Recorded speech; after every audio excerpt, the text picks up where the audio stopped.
Come on, man. It's... Go for it, dude. It's Friday! Friday! Friday!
Well, some pretty amazing news here. We gave a big drum roll here tonight that the attendance record in NCAA college soccer, the object was to beat that record. Well, this is the largest attendance ever at an NCAA college soccer match, 25,433.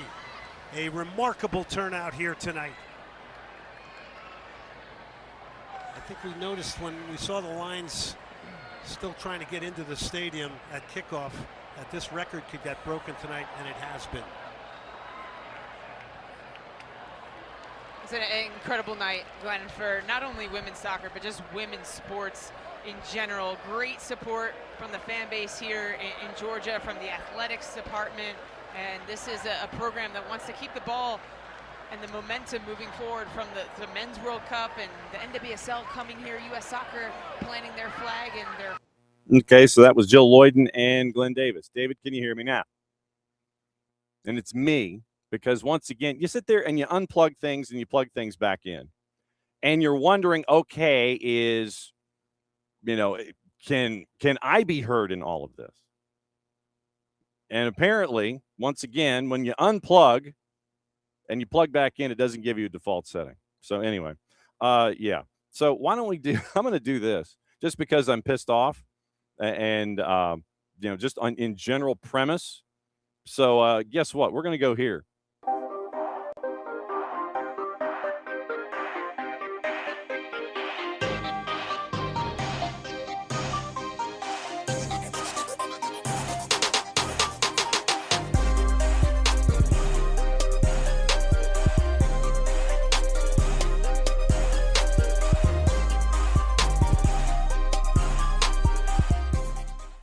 All right, now that I can be heard, basically, hi, it's a Friday, and here's the rundown for the morning. Michael Parkhurst, bottom of the hour. We got Mentoring to get into. We got Atlanta United to get into. Anything else on his mind to get into? Maybe Rhode Island FC. We have to talk to our mogul in training about that. 10 o'clock, Mauricio Ramirez from Apple TV is going to join us, and he's going to break down what it's going to be like to call Orlando and RSL, what he's seen so far this season. Last time we caught up with him, he was in a hotel room near San Francisco Bay Area Stadium during the cup that the world was chasing after, but the hotel might have been closer to San Francisco than the stadium that he was discussing, the jeans-based stadium in Santa Clara. And I might have been like 50 feet closer, but whatever. Yeah, he was there. And that was the last time that he was on with us. He is now officially apparently moved from the left coast to the east coast. And he also has a four-legged guardian with him, and we will find out what happened with that move and how he is integrating in. But he and Lori Lindsay have Orlando and RSL, and that's going on this weekend. Now, after CMR, we get Brian Dunseth coming in, and I got a couple of things to get into with Dunny. The Major League Soccer ranking right now, especially after the World Cup, and he's got Leagues Cup coming up with Leon and RSL, so we get to talk about RSL a little bit and discuss the Man Mountain Jarrett Smith and what he has been able to tell us when it comes to all the talent that's there. Sergi Solans, he was being looked at by Toulouse, and so RSL inks him to a 5-year deal after Xavier Gozo ends up doing the Dr. Who bit out of the telephone booth in England, signing for Crystal Palace. Who else do we get the credit to? Because you got Hezar Khani that's attached to this. You've got Diego Luna that's attached to this. Who gets credit in this organization for making all this stuff happen? It's an RSL question. He's also got LAFC in Portland with fellow FSU alum Max Bretos after they had Colorado and LAFC. So we get to ask what in the wide world of sports is going on with LAFC. And I also have a National Soccer Hall of Fame question that I may lead off with because he may vent for a bit. So there we go. So the show in and of itself is Parky, bottom of the hour, CMR at 10, Brian Dunseth after that. Who knows if anybody else is going to come crashing in. That's what Fridays are for. We'll get you ready for the weekend. All of your juice boxes and who's got whistles and flags. That's going to be probably after Dunny to get you ready for the weekend. Something called the Premier League's back up and running. So we're going to let you know about that and those juice boxes too. So that's what the show is. And we wanted to start off with what happened last night in Athens, where a new record has been set. 25,433, breaking all the records. And it was so crowded heading up to the kick at 7:03 that you had lines of folks literally up both hills. And I don't know how many of you have gone to college football games at the University of Georgia, but they were letting folks in the end zone and those particular gates. And there might have been a bit of an underestimation as to how many folks might be coming. They had to continually open up sections because folks were still looking for places to sit. Redcoat Band was there, and they were amazing. And they were giving the JMU players hell, treating it almost like free throws when they had corner kicks in the first 45 that were right in front of the band. And you had, as you're getting closer to 7 o'clock, you literally had folks up the road that were still trying to figure out a way to get in. It just got to the point where it's just like, you got to fine, just come on in. And so it finished up at 25-4-33. I think it was probably more than that, but you also have to get into scan tickets and things like that. 25-4-33 is the official number at Dooley Field.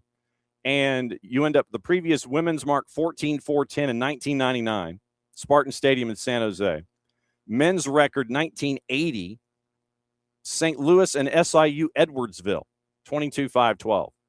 So this is now a new track record for any level of soccer on the collegiate space, 25-4-33. And like I said, I still think it was more, but it was a great showing and reminder of where we are right now with the game. Not just soccer, college soccer as well. So it was a fantastic showing. Georgia ends up getting the Duke. They win it 6-0. Here's the abbreviated version of your highlights, and it's Glenn Davis, Jill Lloyd, and SEC Network, and ESPN plus the SEC. Sage Glover off the post. The follow is knocked in. It is 1-0 Georgia.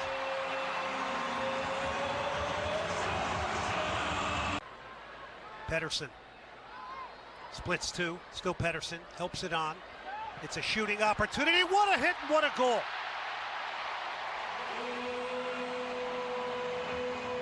Three, cutting in on her right, getting a shot off is blocked by Flores. Shot again.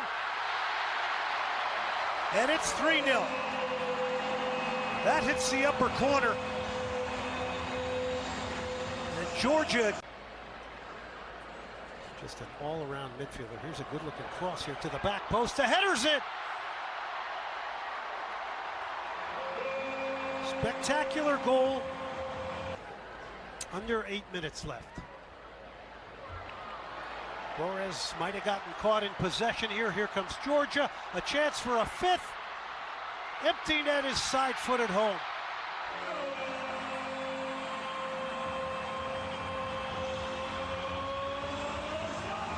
$6-0 your final. It was a UGA over JMU. Mia Towns in the 8th got the rebound off with Sage Glover's PK that went flush off the post.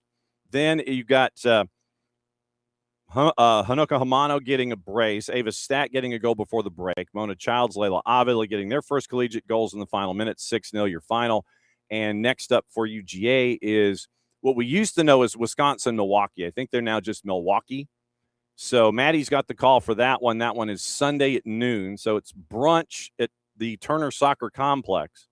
And Georgia continues. They're now 1-0-2 this season. 2 draws against B1G competition. They come home. They get the win against James Madison. And they are now off and running. Senior Day, by the way, at the Turner Soccer Complex. That is, once again, noon, Athens, ESPN Plus. Be there, book 'em, Dano, aloha.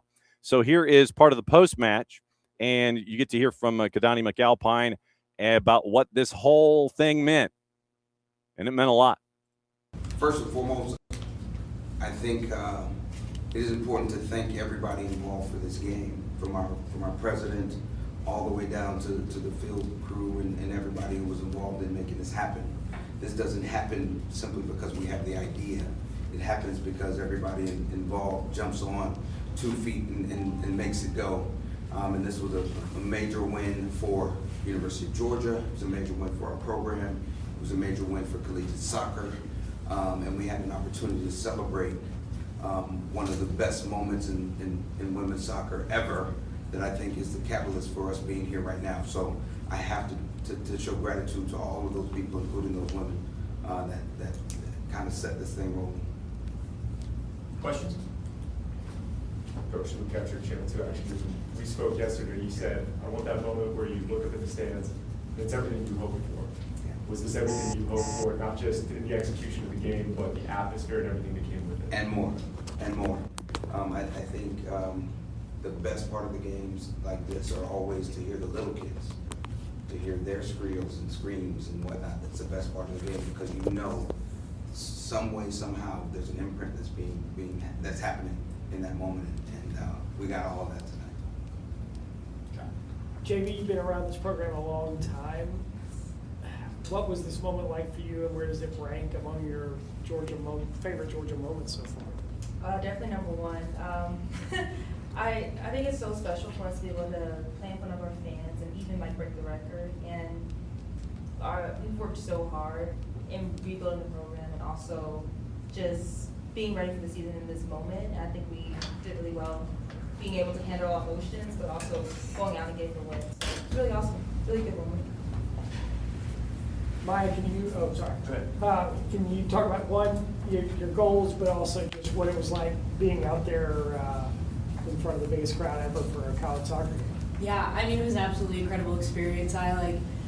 We talked a lot the other day, at least like a small group of us talked a lot about how we don't rise to the occasion, we fall to a little more preparation, and I feel like we did exactly that today. I think that we went out there and showed everybody exactly what Georgia soccer was, and just to be able to look up in the stands and see so many people like riding for us and supporting us and just doing it on such a large scale was really something special, honestly. So that was Jordan Brown, Mia Towns, Kadani McAlpine. 25-4-33. That's your new marker, everybody. And once again, it continues to show and reinforce. We always talk about the South's got something to say. Did it again in Athens last night, UGA and James Madison, and the first win of the 2026 season for Kadani McAlpine and the Georgia Bulldogs. So very, very cool stuff there. And it was great to be there. Maddie had her post-game report. You can catch that on social media. But just to see the environment and see everyone embrace what's going on and to have a moment like that. Kadani did say that, don't know if this is going to be a regular thing, but because of all the planning that goes into this kind of stuff. But, obviously you'd like to do something like this and continue to build on what you were able to do last night at Sanford Stadium. So, find an early season matchup or find a matchup deep in SEC play that, might be attached to cocktail parties or, something like that. So you'll get to see stuff like this going forward, but very, very cool that it was there. And cool to be a part of that last night. And thanks once again to everybody, Jake Stanley and everybody at UGA, for putting up with us and all of our coverage that we have there.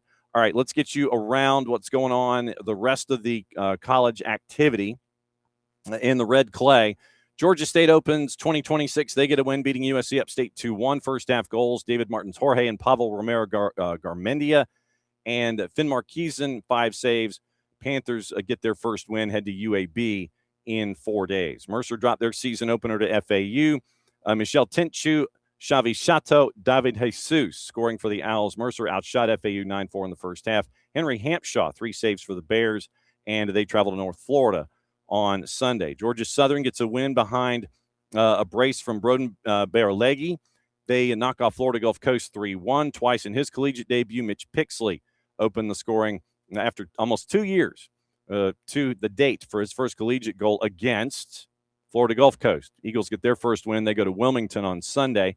West Georgia falls late to ETSU. 87th minute goal from Alex Beck. Strong second half from West Georgia. Emily Sanabria, 5 saves. West Georgia is now 0-2-1. They get Middle Tennessee State on Sunday. Georgia Southern, Jacksonville, they play to a goalless draw. And it was Quinn Wilson, 8 saves, second straight shutout. Georgia Southern now 2-0-1. And they host Wilmington on Sunday. Mercer women, they went to Orono, Maine to take on the Bears. Maine wins that one 3-1. Elise Reinwald scores twice. Olivia Borey scores Mercer's goal. Ariel Bernard denied a Maine PK just at the end of the first half. Bears go to 2-1. They get South Carolina State on Sunday at Betts in Middle Georgia. And Sanford beat Georgia State late on the women's side 1-0. 76-minute goal, Samantha DeLuca. Panthers almost equalize. Sanaya Tucker's late shot saved before going off the crossbar. Georgia State is now 1-2, and they get the Wofford Terriers on Sunday. So that is what to stare at from the red clay. And your breakdown of everything that went on in the college game And so keep an eye on that. And if you have the opportunity, let's see, Georgia Gwinnett on the men's and women's sides in the NAIA. Men's team ranked the highest they have ever been ranked in the preseason polls, number 5 in the NAIA. And if I believe the women, I think the women are ranked at number 12 to start the season. But GGC, the Grizzlies, they have 2 teams ranked right out of the blocks in the NAIA.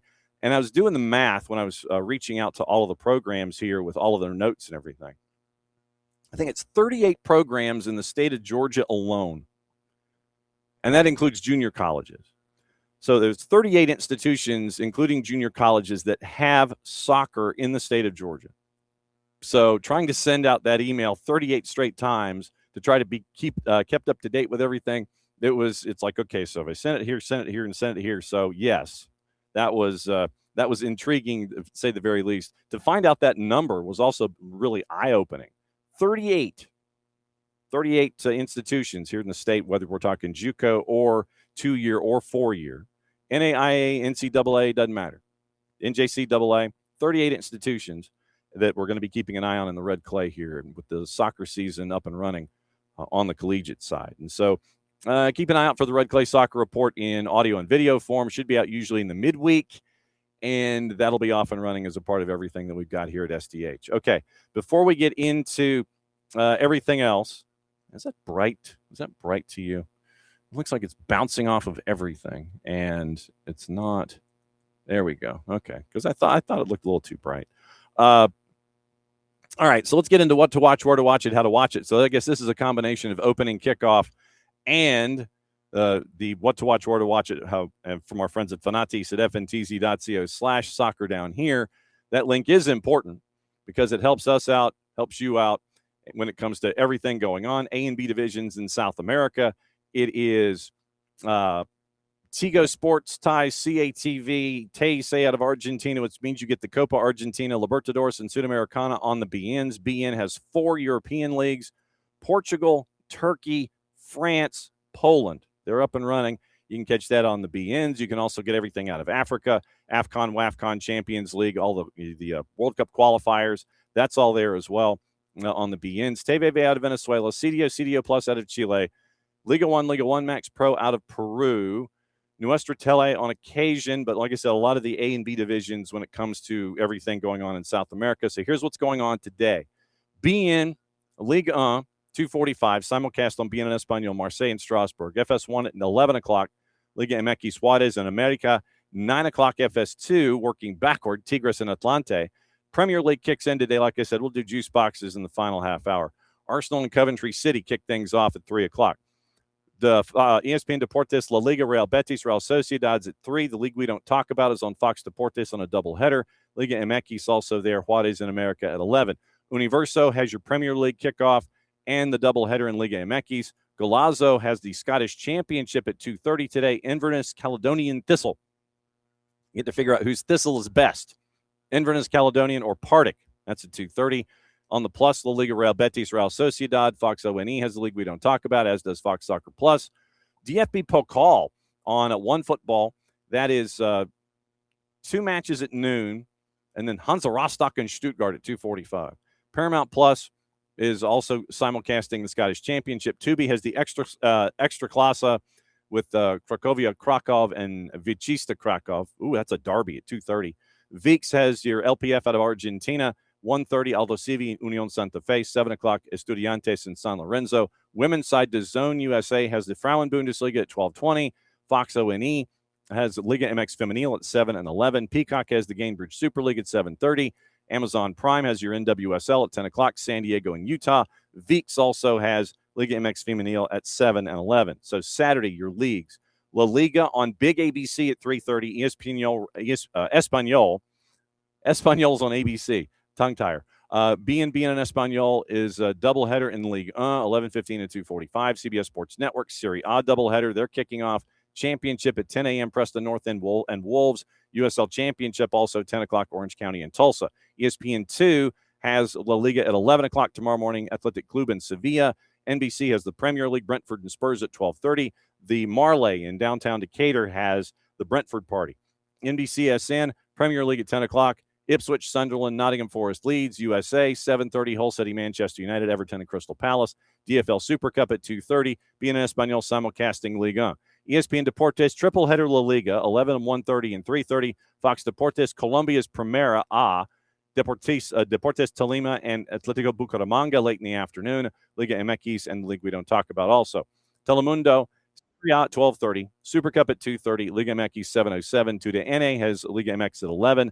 Universo, doubleheader Premier League, Serie A, Liga MX, Univision, Liga MX late. Apple TV's got all your games in Major League Soccer. Golazo Network has Serie A, English Championship, USL Championship, but they are not broadcasting Rhode Island FC. We have to talk to them about this. ESPN Plus, La Liga, Eredivisie, USL Championship. Rhode Island's got Monterey Bay, by the way, tomorrow night at 7:30. And we'll ask about that particular matchup coming up in a bit. 8 teams in League 1. Fox 1 has League 1, Canadian Premier, Colombia, and the league we don't talk about. Fox Soccer Plus, triple header, Canadian Premier League, and 1 Soccer. 4 matchups in MLS Next Pro, including Atlanta United and OCB. That's at 1 o'clock, 12:30 pregame here on the network. Maddie and Jason will have the call from the Children's Healthcare Atlanta Training Ground. Paramount Plus, Serie A, Championship, League 2, Scottish Premiership, USL Championship. Peacock's got the Premier League. Amazon Prime's got Liga MX. VIX has Argentina and Liga MX. Women, Ion, doubleheader, 6:30, 8:45. DAZN USA, Frauen Bundesliga, Northern Super League at 7 on ESPN Plus. NWSL Plus, North Carolina Courage, Boston Legacy. Liga MX Femenil on Fox O&E. Peacock, doubleheader, Super League. Tubi, NWSL, doubleheader. VIX, Liga MX Femenil, 8 o'clock. Good Lord, people. Got a lot going on. Time to catch up with our mogul in training and find out about Monterey Bay and Rhode Island FC. Monterey Bay and Rhode Island FC, so hit me. Goodness, John, you need about 18 streaming services to catch kidding. some of the games you just talked about. You ain't kidding, brother. I mean, and one of them's yours. So you roadied up there, and that's why you weren't with us last couple of weeks. You roadied up to Rhode Island. So what have you seen, mogul in training? Yeah, it was good to be up there. It was the first time my kids and wife had seen the stadium in person. So, stadium actually up and running. Yeah. They saw it in construction. So it was good to be up. We had a great time. The team won 2-0. The Legacy played at our stadium the next day. There you go. Got to that match. So that was fun. Got to a Red Sox game while I was out there. So it was a great trip. Kids love to be at the beach. So it was a really good trip home. Got to see some family. Yes. Before everybody has to head back to school and the house gets emptied about 7:30 every morning, or at least when you're taking folks to school. How does that work? Do they get buses, or do they get the mogul in training limo service? No more limo service needed, as the daughter is now driving to school. So she can take herself and her younger brother. There you go. And I just head out the door with Deacon and head for a walk. And Deacon's pretty much over the whole thing. And he goes, "You're talking, shut up." Exactly. Right now, Rhode Island's 7th in the chaos that is the Eastern Conference, because it's like there's Tampa and everybody else. We know this. Tampa's like off and running, and they're going to just basically sit there and go, okay, try and catch us. They've won 4 in a row, unbeaten in 5, 11 points clear. Then you've got that Chase group that's 3 points separating 2 through 5. And then there's the other Chase group where right now you and Indy 11, same record.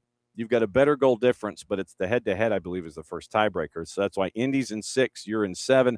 Hartford's a point behind you in 8. The Miami FC, not to be confused with any other Miami FC, but the Miami FC, they've lost 4 of 5, 1 point in their last 5 matches. They're now below the bar. Loudoun's at 19 chasing. Birmingham's at 17 chasing. So, what else is new? The Eastern Conference is chaos. Yeah. We're feeling pretty good about where we are. We've had a more consistent season this year than we have had the previous 2. So we've got a couple games in hand on the teams right above us, which is nice, other than Indy. So we're feeling pretty good. We do have a lot of movement within our roster right now, which is good stuff mostly. We sent Clay Holstad to FC Dallas recently, which is phenomenal for us. We have a big transfer over to Europe that's about to be complete. Oh, so that's fantastic. And that hurts us in the short term for sure. Yeah. but it's great for the club and for the long-term vision. So really, really good things there. But yeah, we've got some other players that need to step up. We've got a young Englishman that's just joined the group, and he will be looking to get his first minutes tomorrow. So excited about him. He's a winger, number 9. Okay. And I think a lot of folks may not necessarily understand how vital those transfers are, which once again goes to the development and the looking at the talent that you have. In Major League Soccer, they sit there and they look at 7 and 8 figures to the left of the decimal place, and they're going, yeah, okay, that's business as usual. But in USL Championship, when you get to develop talent, you get to bring talent in, it gets recognized, you get to move it on. It's that much more vital than we may realize, just because we assume we're looking at transfers and transfers happen. But it's more vital, I think, for your framework in USL Championship. Yeah. Oh, for sure. Yeah, we're on way smaller budgets, right? Our total roster budget is less than a lot of players in MLS make these days in 1 year. So, when we're getting 6 figures for a transfer, that's good for us. And it's important. Not finances aside, we've always said we want to be a club that promotes our players and does right by our players. So yes, losing a player mid-season on loan to FC Dallas hurts us, but is it good for the player? Has he earned it and deserves it? Yes. So go ahead. Same thing with the player we're transferring over to Scotland, right? He's done really well for us. And now he's going to go to a bigger, better league. And so good for him. And it's up to us to replace these guys. And so that's good for the players, right? We do right by them, but it's also proof of concept. So now when you've got younger players looking to go into the USL Championship who want to get moved on, they're going to be looking at Rhode Island because they know, okay, number one, there's a pathway there. Number two, they're not going to stand in my way when the opportunity comes. So those are important things for players, for agents. It creates relationships for us. Right now, we've got a relationship with FC Dallas. So if we're looking to maybe get a loaned player, like these all types of things, soccer is such a small world. These relationships are important for us. We've got 2 players on loan right now from MLS, and those loan players are important for USL Championship teams because usually it's a free loan. So we're not paying any of the salary. The MLS club continues to pay the salary. We just provide playing time and housing. And so a player like that is important for us, when we're on smaller budgets. And I believe one of those was Eric Klein's came over from New England, and that's a part of this discussion too. You mentioned consistency, and I guess that'll be my open door to mentoring these days. When you always have the students and the student athletes, they want to make that big first impression, and they want to come out like gangbusters because it's like, hey, I'm in a new place, and I really want to make sure that they understand that that I thank them for their investment and that they value me as they do.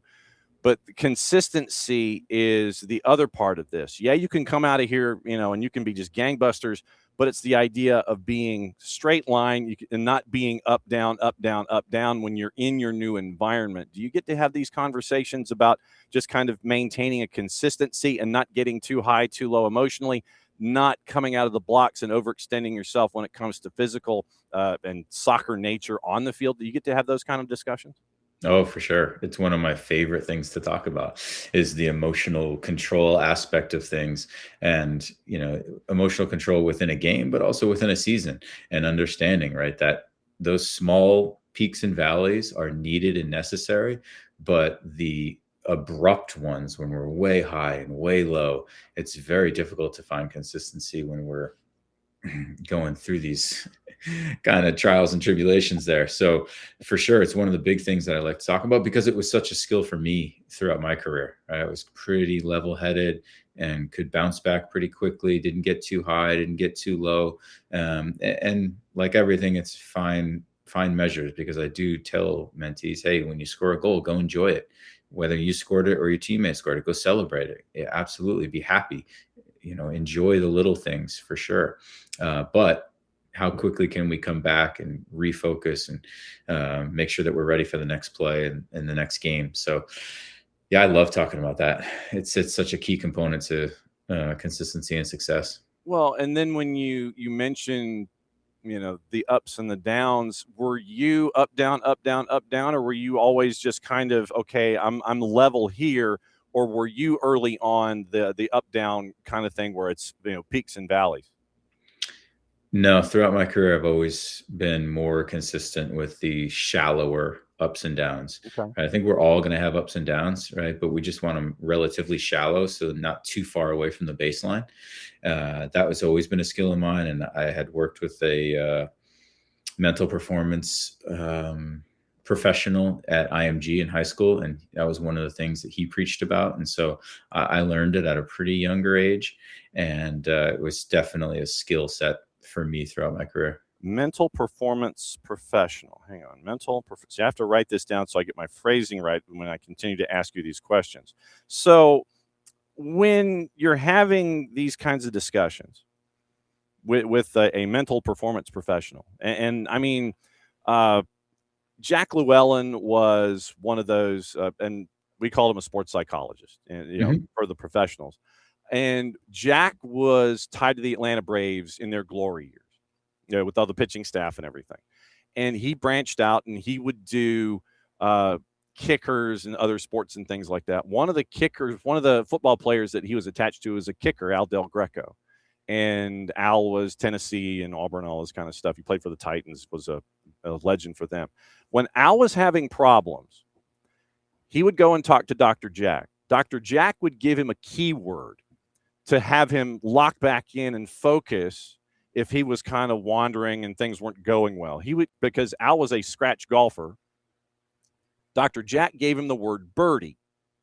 And so Al thought about birdies when he would go back out onto the football field to kick a long field goal or an extra point, just to gain that consistency back and come back to center. When you were having these conversations, when you're trying to maintain your baseline, were you given these kinds of conversations and keywords to try to remember, okay, this is what it means, this is what I've got to dial back to get to center if you started to stray?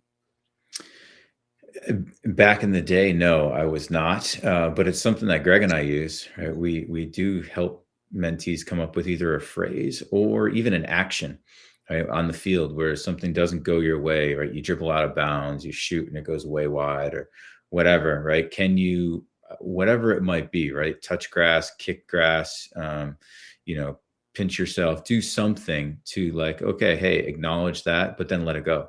Right. And it's the part of like kind of letting it go. I think the one thing that I like about what you just said, as far as it's something completely different, is it takes your mind somewhere else, right? So that you can kind of get it back on autopilot, right? Because I think sometimes when we're stressing too much and we're thinking about every little touch or every kick of a football, right, then we're getting away from the autopilot. And sometimes when we're on autopilot, that's when we're best, because we're just relying on all the training that we've been doing.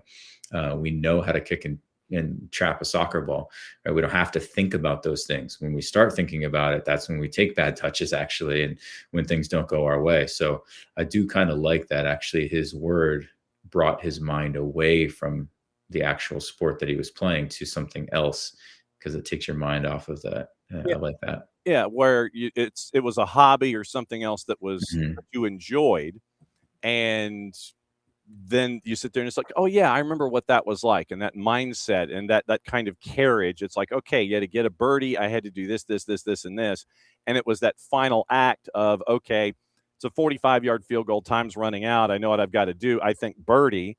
And so the mindset to lock you in to kick that game-winning field goal, that's where it was coming from. So I was just curious if you got those same kind of keyword discussions or things like that. But I like that you and Greg are having those kinds of thought patterns with your mentees about having to find ways to have them dial back to center so they don't spray and they don't sit there and wander mentally and continue the negative things that can snowball just as easily. Yeah, for sure. And I think that having something to go to is easier and better than trying to help them or trying to tell them, hey, don't have a negative reaction, just let things go, right? Because it's so much easier said than done, right? Of course, we're going to have frustrations on the field when things don't go our way. That's normal. We have frustrations in life when things don't go our way with technology or whatever we're doing, right? So, you can be frustrated about how quickly can you regain the focus. And that's just helping the young athletes do that. Well, and when you're telling a young student athlete, if they're having issues, hey, don't do this, then it adds that extra layer. Totally. Thinking it's like, oh, he's telling me not to do something. Obviously, I've been doing something wrong. I know I've been doing something wrong. And now he's telling me not to continue to do it, instead of rolling over and focusing on something that'll dial me back in. He's given me something else that's going to sit there and have me smash against the guardrail all over again. And it's trying to find ways to remind them, yeah, you can go back to center by doing it this way. And it's the reinforcement of that I think is key, because, if you're telling somebody who's already kicking themselves, hey, don't kick yourself, you're like, well, what am I doing here? It's a pet peeve of mine when I hear coaches, because I'm around softball and baseball a lot. And one thing that happens sometimes, like a pitcher is up, 0-2 on a count, and now all of a sudden it's 3-2. And parents or coaches, don't lose it, don't lose her, don't lose them. And you're like, the kid's not trying to walk the player, right? Saying don't do that is not helpful at all, because all the players is like now focused on is like, oh shoot, I might lose her or I might lose him. Same thing in soccer when we were playing possession drills and somebody's out there yelling, don't lose it. No kidding. No kidding. That's the purpose, literally the purpose of our drill, is to not lose the ball. I got that part. I'm not trying to lose it. It's not helpful at all. And I know that you were this close to sit there and using a different word when you said kidding, because there was a beat. You were like, well, no ish, How difficult is it for you and Greg to include, and I know we have this conversation fairly consistently, but I think it's important. You mentioned parents and coaches, other coaches. How important is it to consistently remind your mentees about all of these external factors and trying to have them do their best, not take it too personally, even though those people are very personal to us? It's like they might mean well, but they're kind of off the page and all this kind of stuff. How many conversations do you have either with a parent to tell them to lay off, or with a mentee to sit there and it's like, yeah, they mean well, but let's go this way with our conversation? Yeah, a lot. And it's because there is so much negativity out there sometimes, or just not all of it is meant to be negative or coming from a bad place. It's just misdelivered or miscoached or whatever. I've got a mentee at an MLS Next program that's with an MLS team, and his coach is really hard on him. And so much so that he literally probably thinks he's an a-hole, which probably is, it could be right. There probably are some ingredients to the a-hole stew that, yeah, and it's a goalkeeper coach and a goalkeeper. So I'm like, it's probably even more likely. So not while I'm drinking. So, I try and work with him to try and say, hey, take the information, not the attitude, right? Take the information, not the tone, not how it's delivered, what's delivered, right? Because, just because someone is not delivering it well doesn't mean it's not good information, right? My high school coach was super tough on players at IMG, really hard, really ruined soccer for probably a lot of players because he was could be a jerk and was tough.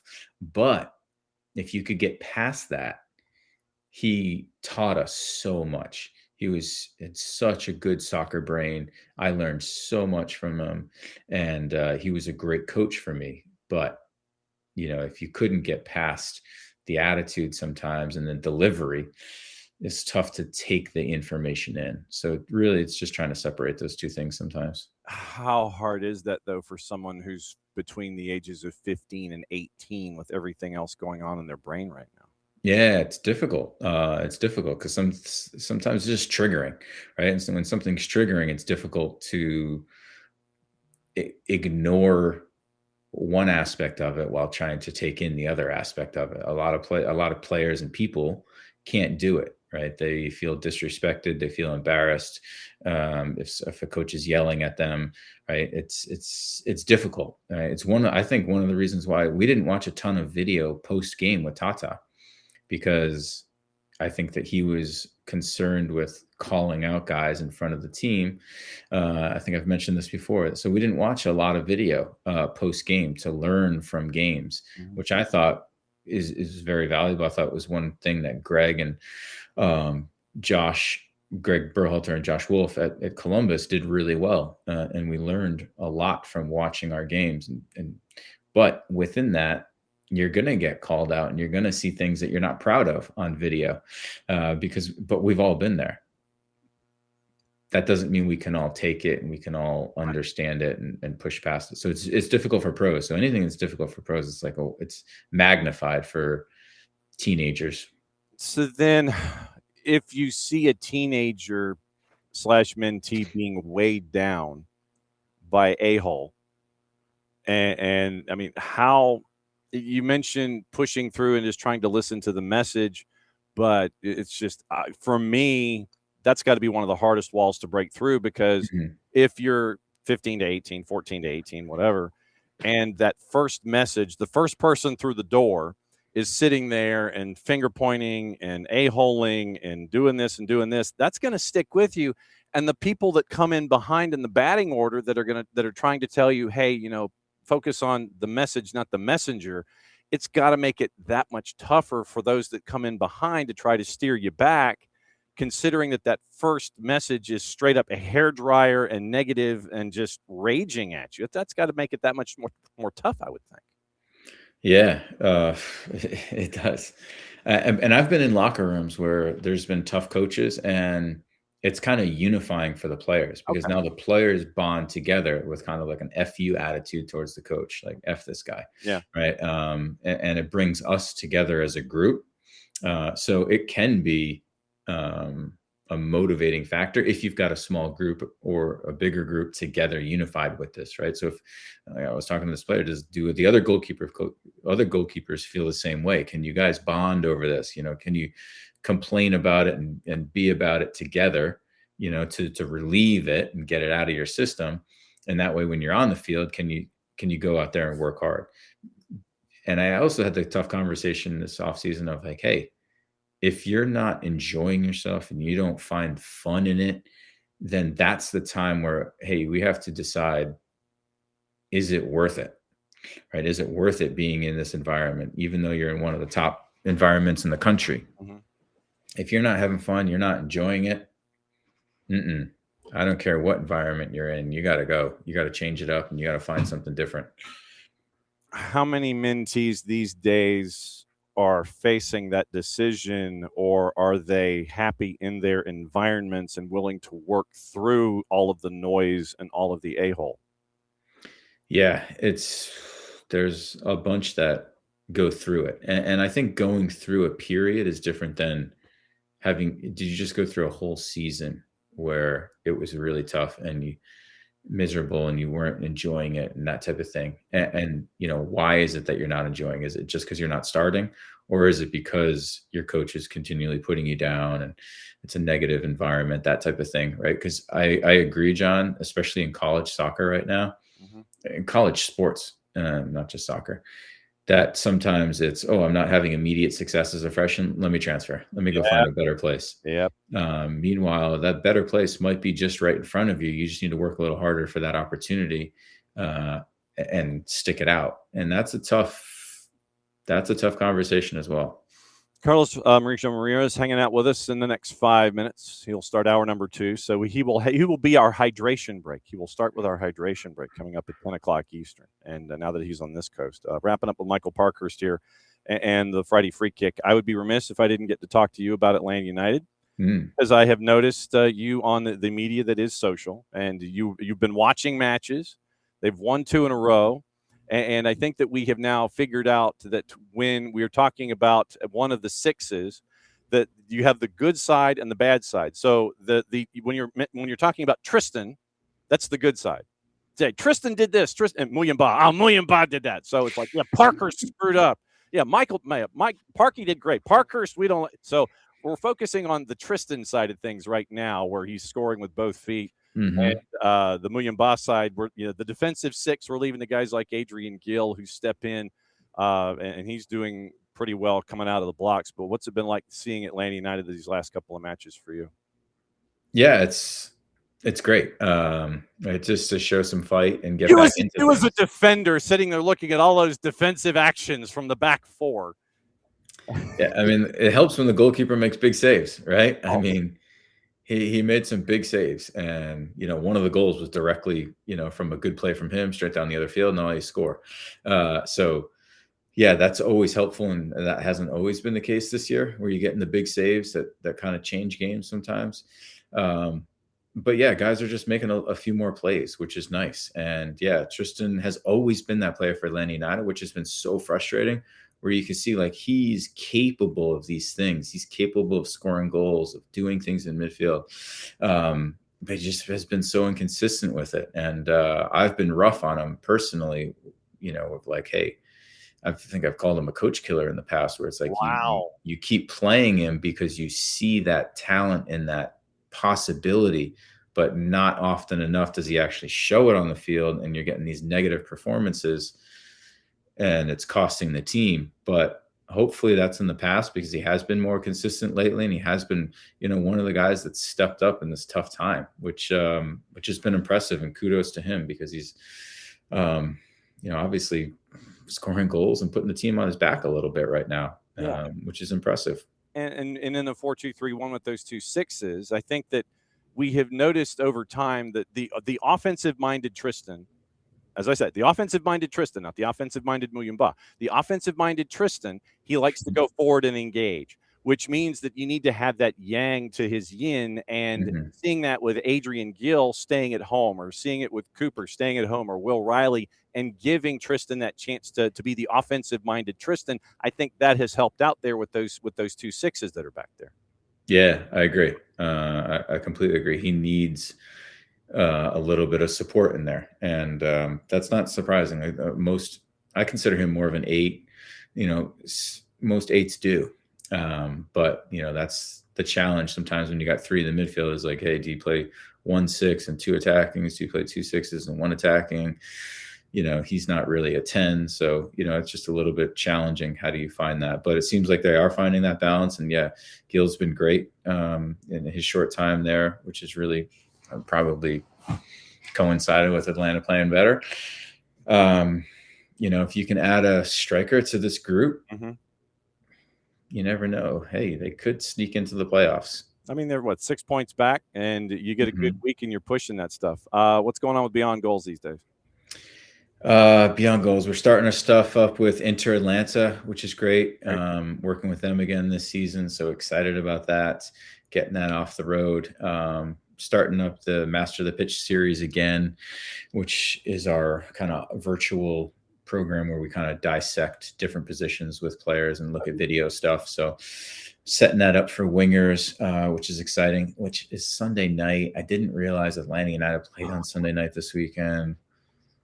11 o'clock, Sunday night soccer. I know. Things at 8 o'clock. Bruh. Bad timing, John. It's just amateur hour over here. But. But mogul and training gets to keep things going on Saturdays, and kind of crushing it from there, and we get to do our thing. But it's always very, very cool. So epic as always, and it's always great to see you, my friend, and we will catch up with you soon. Is Deacon pretty much over the whole thing? Yeah. You know it. You know where she is, John. Yeah, Deacon's just like, yeah, can you stop talking? She loves the talking. It's when I stop talking, or she knows when I say goodbye. Yeah. She kind of like is it time to go? Well, in this case, the answer is yes. So Yes.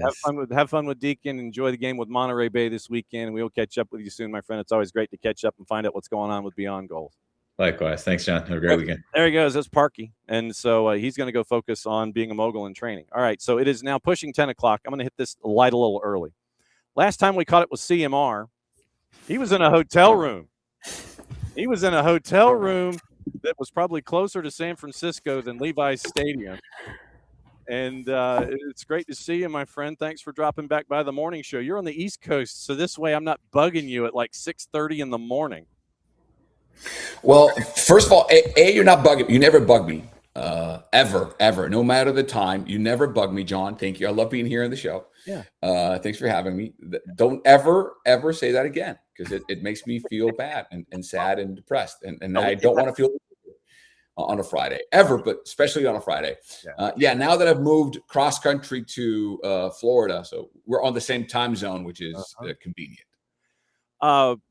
We always like to wrap our time with Michael Parkhurst with his golden retriever Deacon, and Deacon just likes to basically lay on the floor and listen to Michael and go, "Are we done yet? Where's my treat?" And Deacon just kind of sleeps through the whole segment. I have been told that with your move from the left coast to the East Coast, that you had a co-pilot / guardian make the trip with you. Is this accurate? I did. That's 100. Your sources are correct. I have my dog Benito, who could have been or not. I can't confirm. Named after a very famous reggaeton singer. Bad Bunny. Okay. May have happened. It may have happened. Okay. It took me 5 days to get from San Jose to Miami, Florida, with stops in Phoenix, Fort Stockton that I didn't even know existed in Texas, to then Houston, later to a place I also did not know was part of our planet, called Chipley, Florida, in the Panhandle. Absolutely. An hour from Tallahassee. Yeah. And then from Chipley all the way down through 75 to Miami, Florida. That was the 5-day, 10 to 11 hour average driving time a day road trip from San Jose, from PayPal Park to New Stadium. Wow.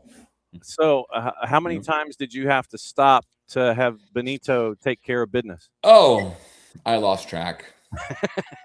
I stopped counting when I was having lunch with Benito, when I stopped at El Paso for Chipotle, and I set up his plate next to me, and we were having, because it was pouring rain in El Paso. So he's chowing down on his plate. I'm also mowing down my Chipotle bowl.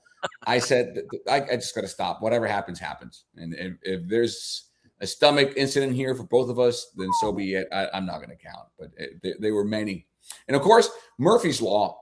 I stayed at a great friend's house and his wife and daughter in Houston. And I'm bragging about my dog, how well-behaved he is, how he never does, which is true. He's a great dog. He never does anything.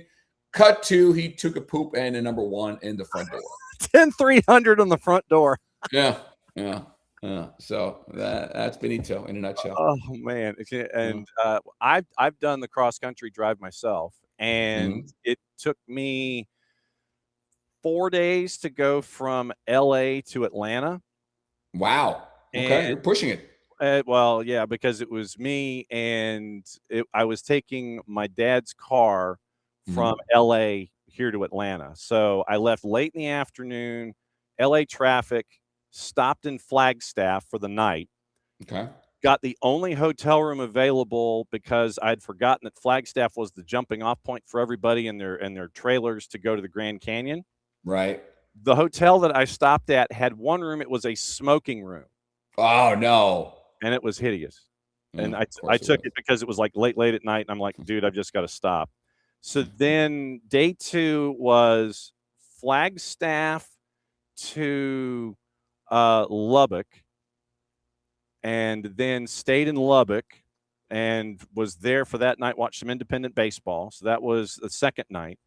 Then went Lubbock to Conway, Arkansas, and got to stop in Oklahoma City and did some stuff in Oklahoma City on the way through there. And then Conway, Arkansas, just shy of Little Rock, and then Conway to Atlanta was day 4. So that was.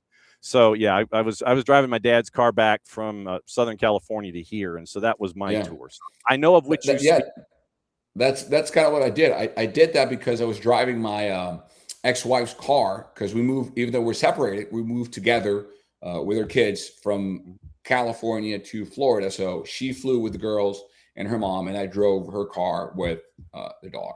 So I can relate. You sir, have Orlando and RSL this weekend. I do. And it's really cool. And this is your first English language play-by-play assignment for Apple, yeah? For MLS, yes. For MLS, yeah. Mm-hmm.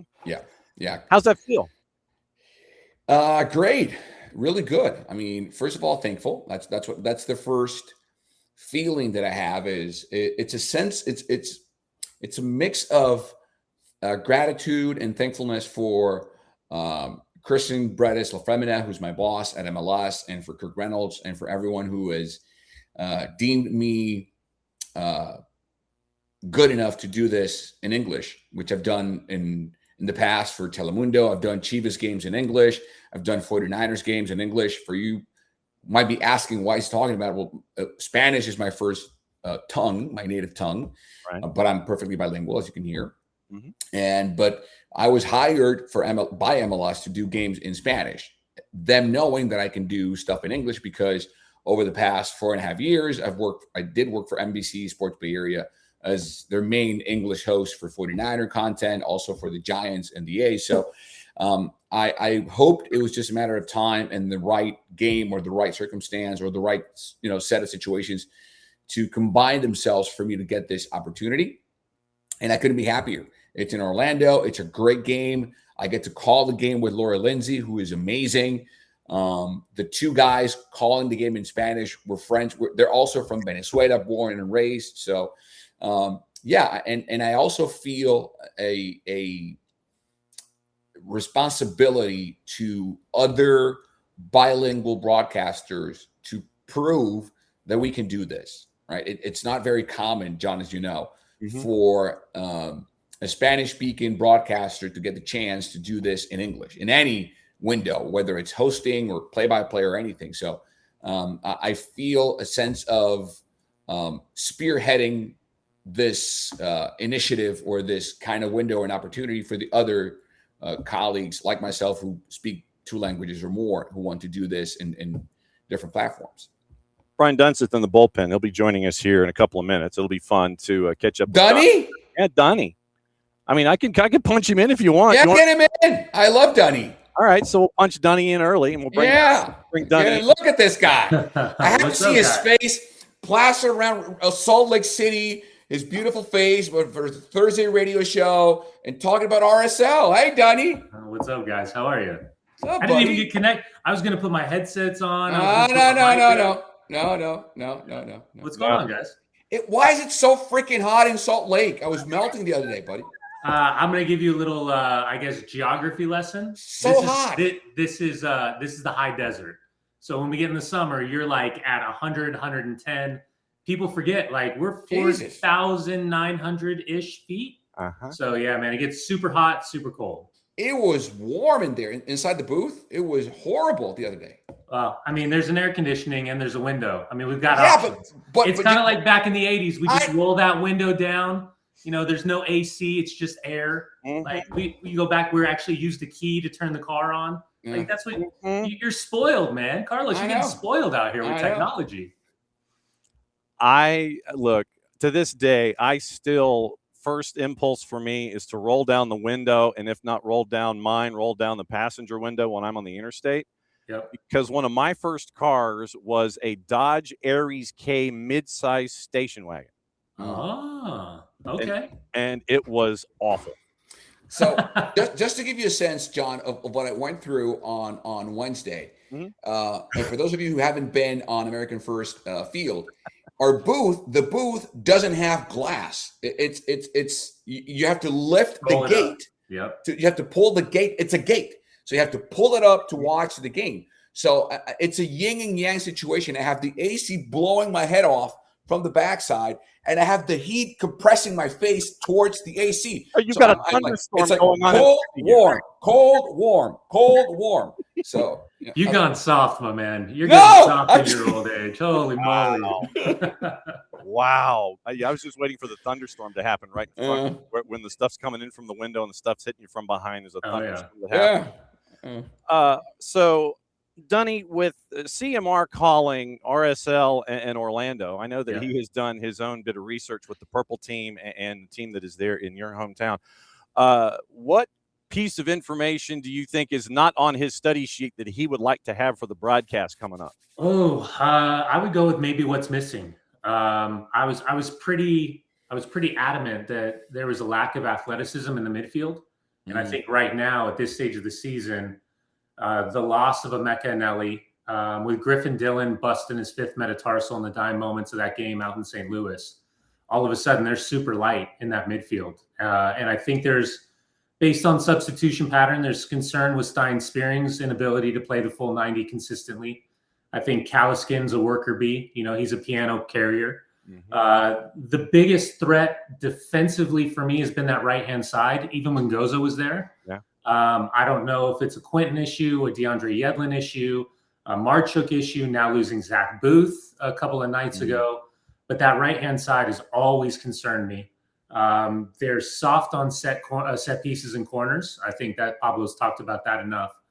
And I guess I would equate this to a Andres Gomez Chicho departure that we can talk about the caliber of player. We can talk about what Gozo and his kind of elite, sprint to recovery ratio and all those things that come into play.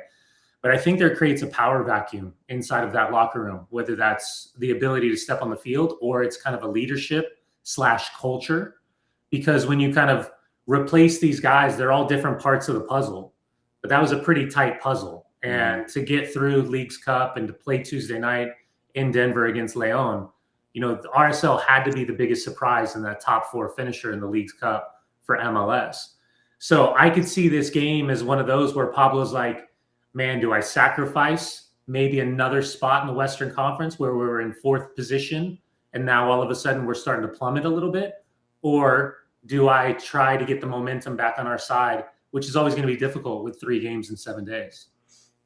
CMR, did that help you out? Yeah, I did. And I agree with what Dunny said. I think Pablo Ruiz being back gives him some muscle there, but not enough. Not enough pace. He's more of a game manager with through balls. He finds the pocket. He had a great pocket ball in that game against Dallas over Wednesday. Should have been a goal. But yeah, there's not enough muscle there to go head to head with many teams. I agree with that. And the other issue I think they have is, and you can see with the Juarez game, I don't think Pablo trusts Olatunji as a backup 9 behind Solans. He put Gilavogi in that game as a backup 9. He was a starting 9 for that game. So if anything, if he gets a cold, if anything happens to Sergi Solans, I don't know what the backup plan. They don't have another 9. Well, Olatunji, and that's Ari Peel busting his Achilles kill. That shows you, like, people forget Victor.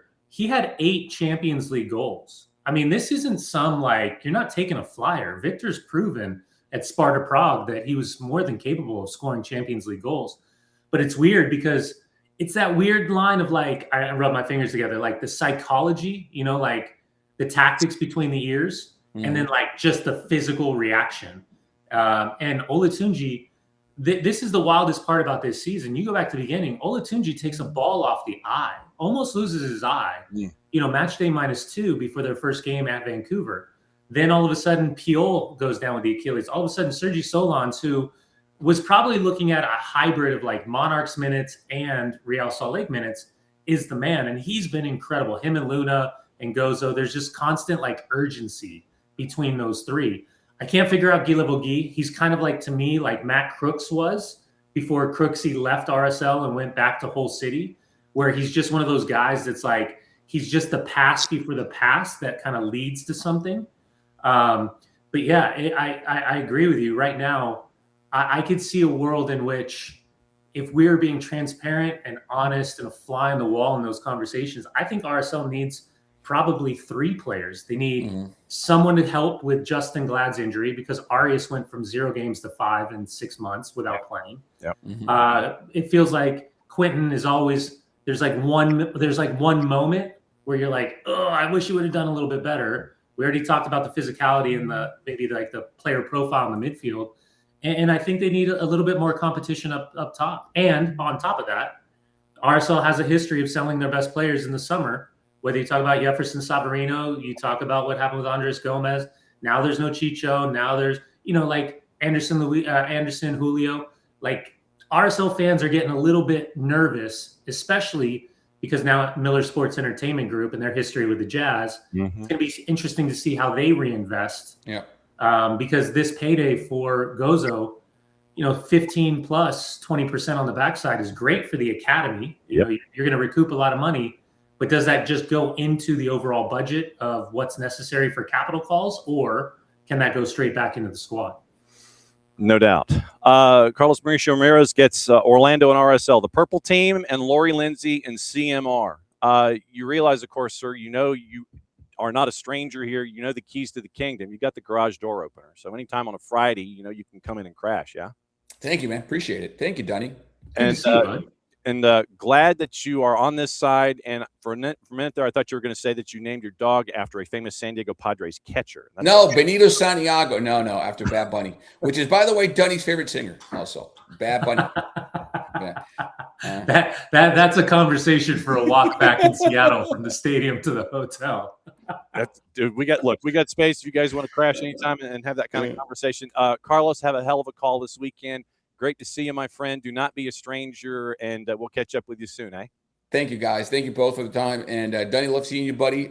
Just heads up, don't be surprised if we see more 4-2-3-1s from RSL. The way he finished the game against Dallas, I wouldn't be shocked if we see more Saba, Guilabogi, and Diego behind Solans. I don't know if this is the game to do that, but maybe in the future we might see some moving pieces around for Pablo. We'll see what happens. Excellent. CMR, good to see you, my friend. We'll see you soon.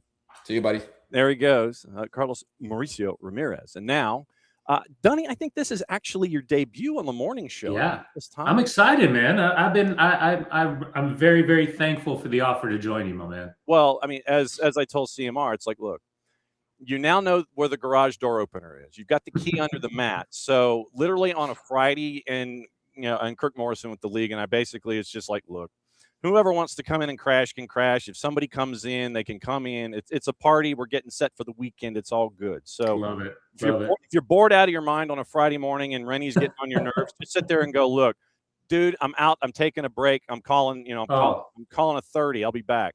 I literally just got done making protein waffles for my teenagers, and or actually all three boys.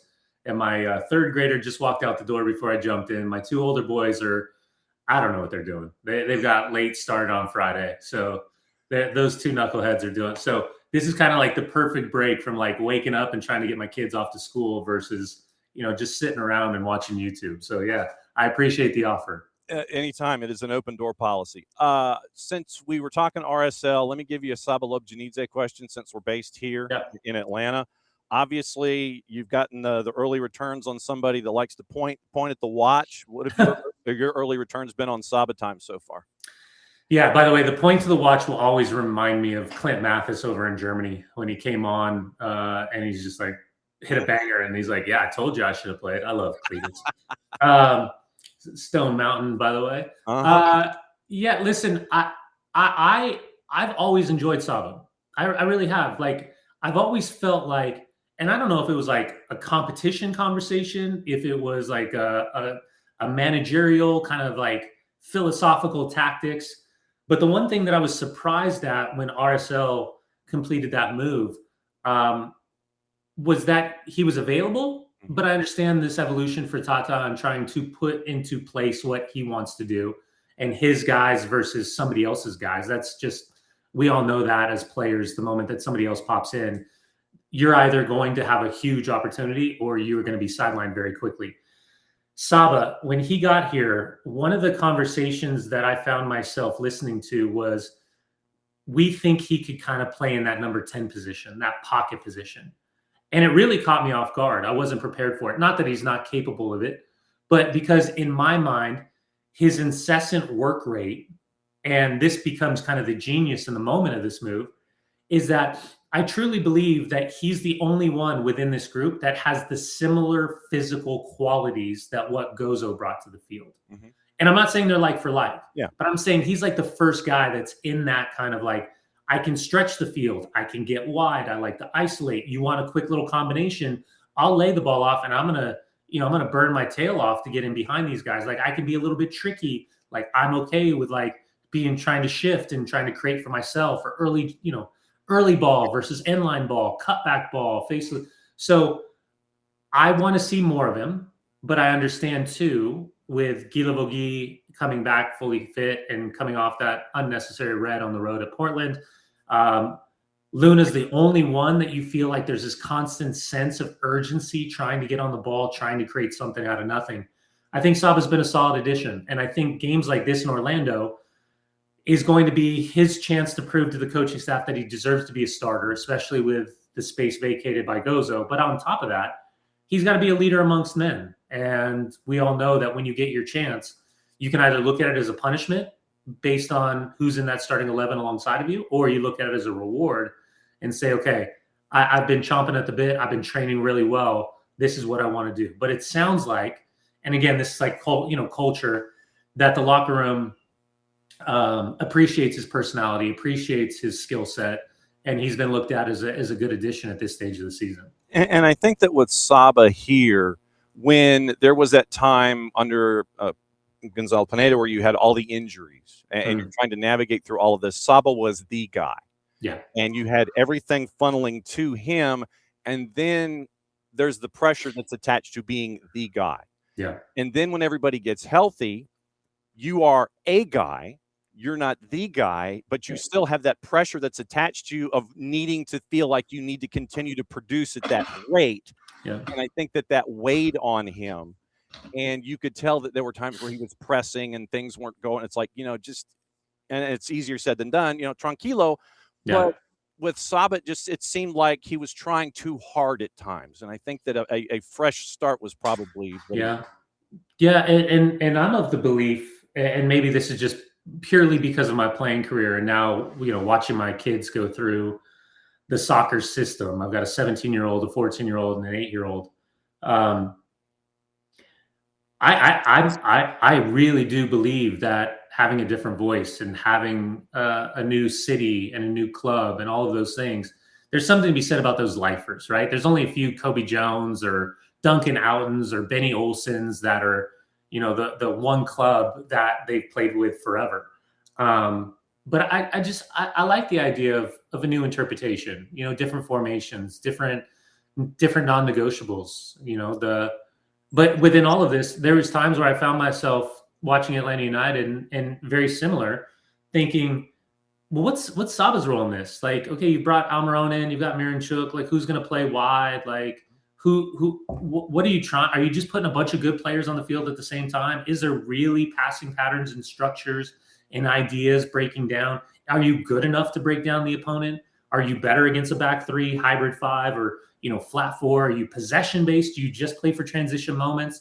I never felt like there was that consistency of an identity with Atlanta United in these last couple of years because of so much change and the roster being spliced, and who's the GM, who's the sporting director, who's the director of, like all those weird, I don't know, labels that we're seeing now that give somebody more of a presence than some other team. It's odd to me, but yeah, he's a good, I think at this stage, he's a very good piece to a puzzle. You don't want to rely on him as solely a focal point. Right. I know that I'm about to get in trouble because I have about 19 gazillion topics for you. When do you turn into a pumpkin? How about I could probably go, let's see, good 20, 25 minutes with you. Okay. So we'll take you to a quarter till, and if you need a note to get into class, just let me know. Awesome. Okay, so here are my topics, and we can go whatever direction you want. I have a National Soccer Hall of Fame question for you. Okay. I have obviously the LAFC question for you because you and fellow Florida State University alum Max Bretos are doing LAFC and LAFC. It's like it's like Mary Hartman. It's LAFC. Yeah. I got Leagues Cup we got to talk about, and you got into that with RSL a little bit. And then considering you were part of host broadcast with the cup that the world was chasing, I wanted to find out where you think MLS is right now as a league when it comes to top 12, because we think that really Jason and I were having this talk the other day. MLS could be number 5, number 6 in the world right now. Everybody's sitting there thinking number 12 because 5 to 12, I think, is a tight group. What it would take to get to 5. So dealer's choice. Where do you want to go? Let's go top of the list. Let's start at the very top. All right. National Soccer Hall of Fame question. Yeah. Why in the hell is Clive Charles already not in the Hall of Fame? Oh, man, you went with the nuclear bomb right off the top.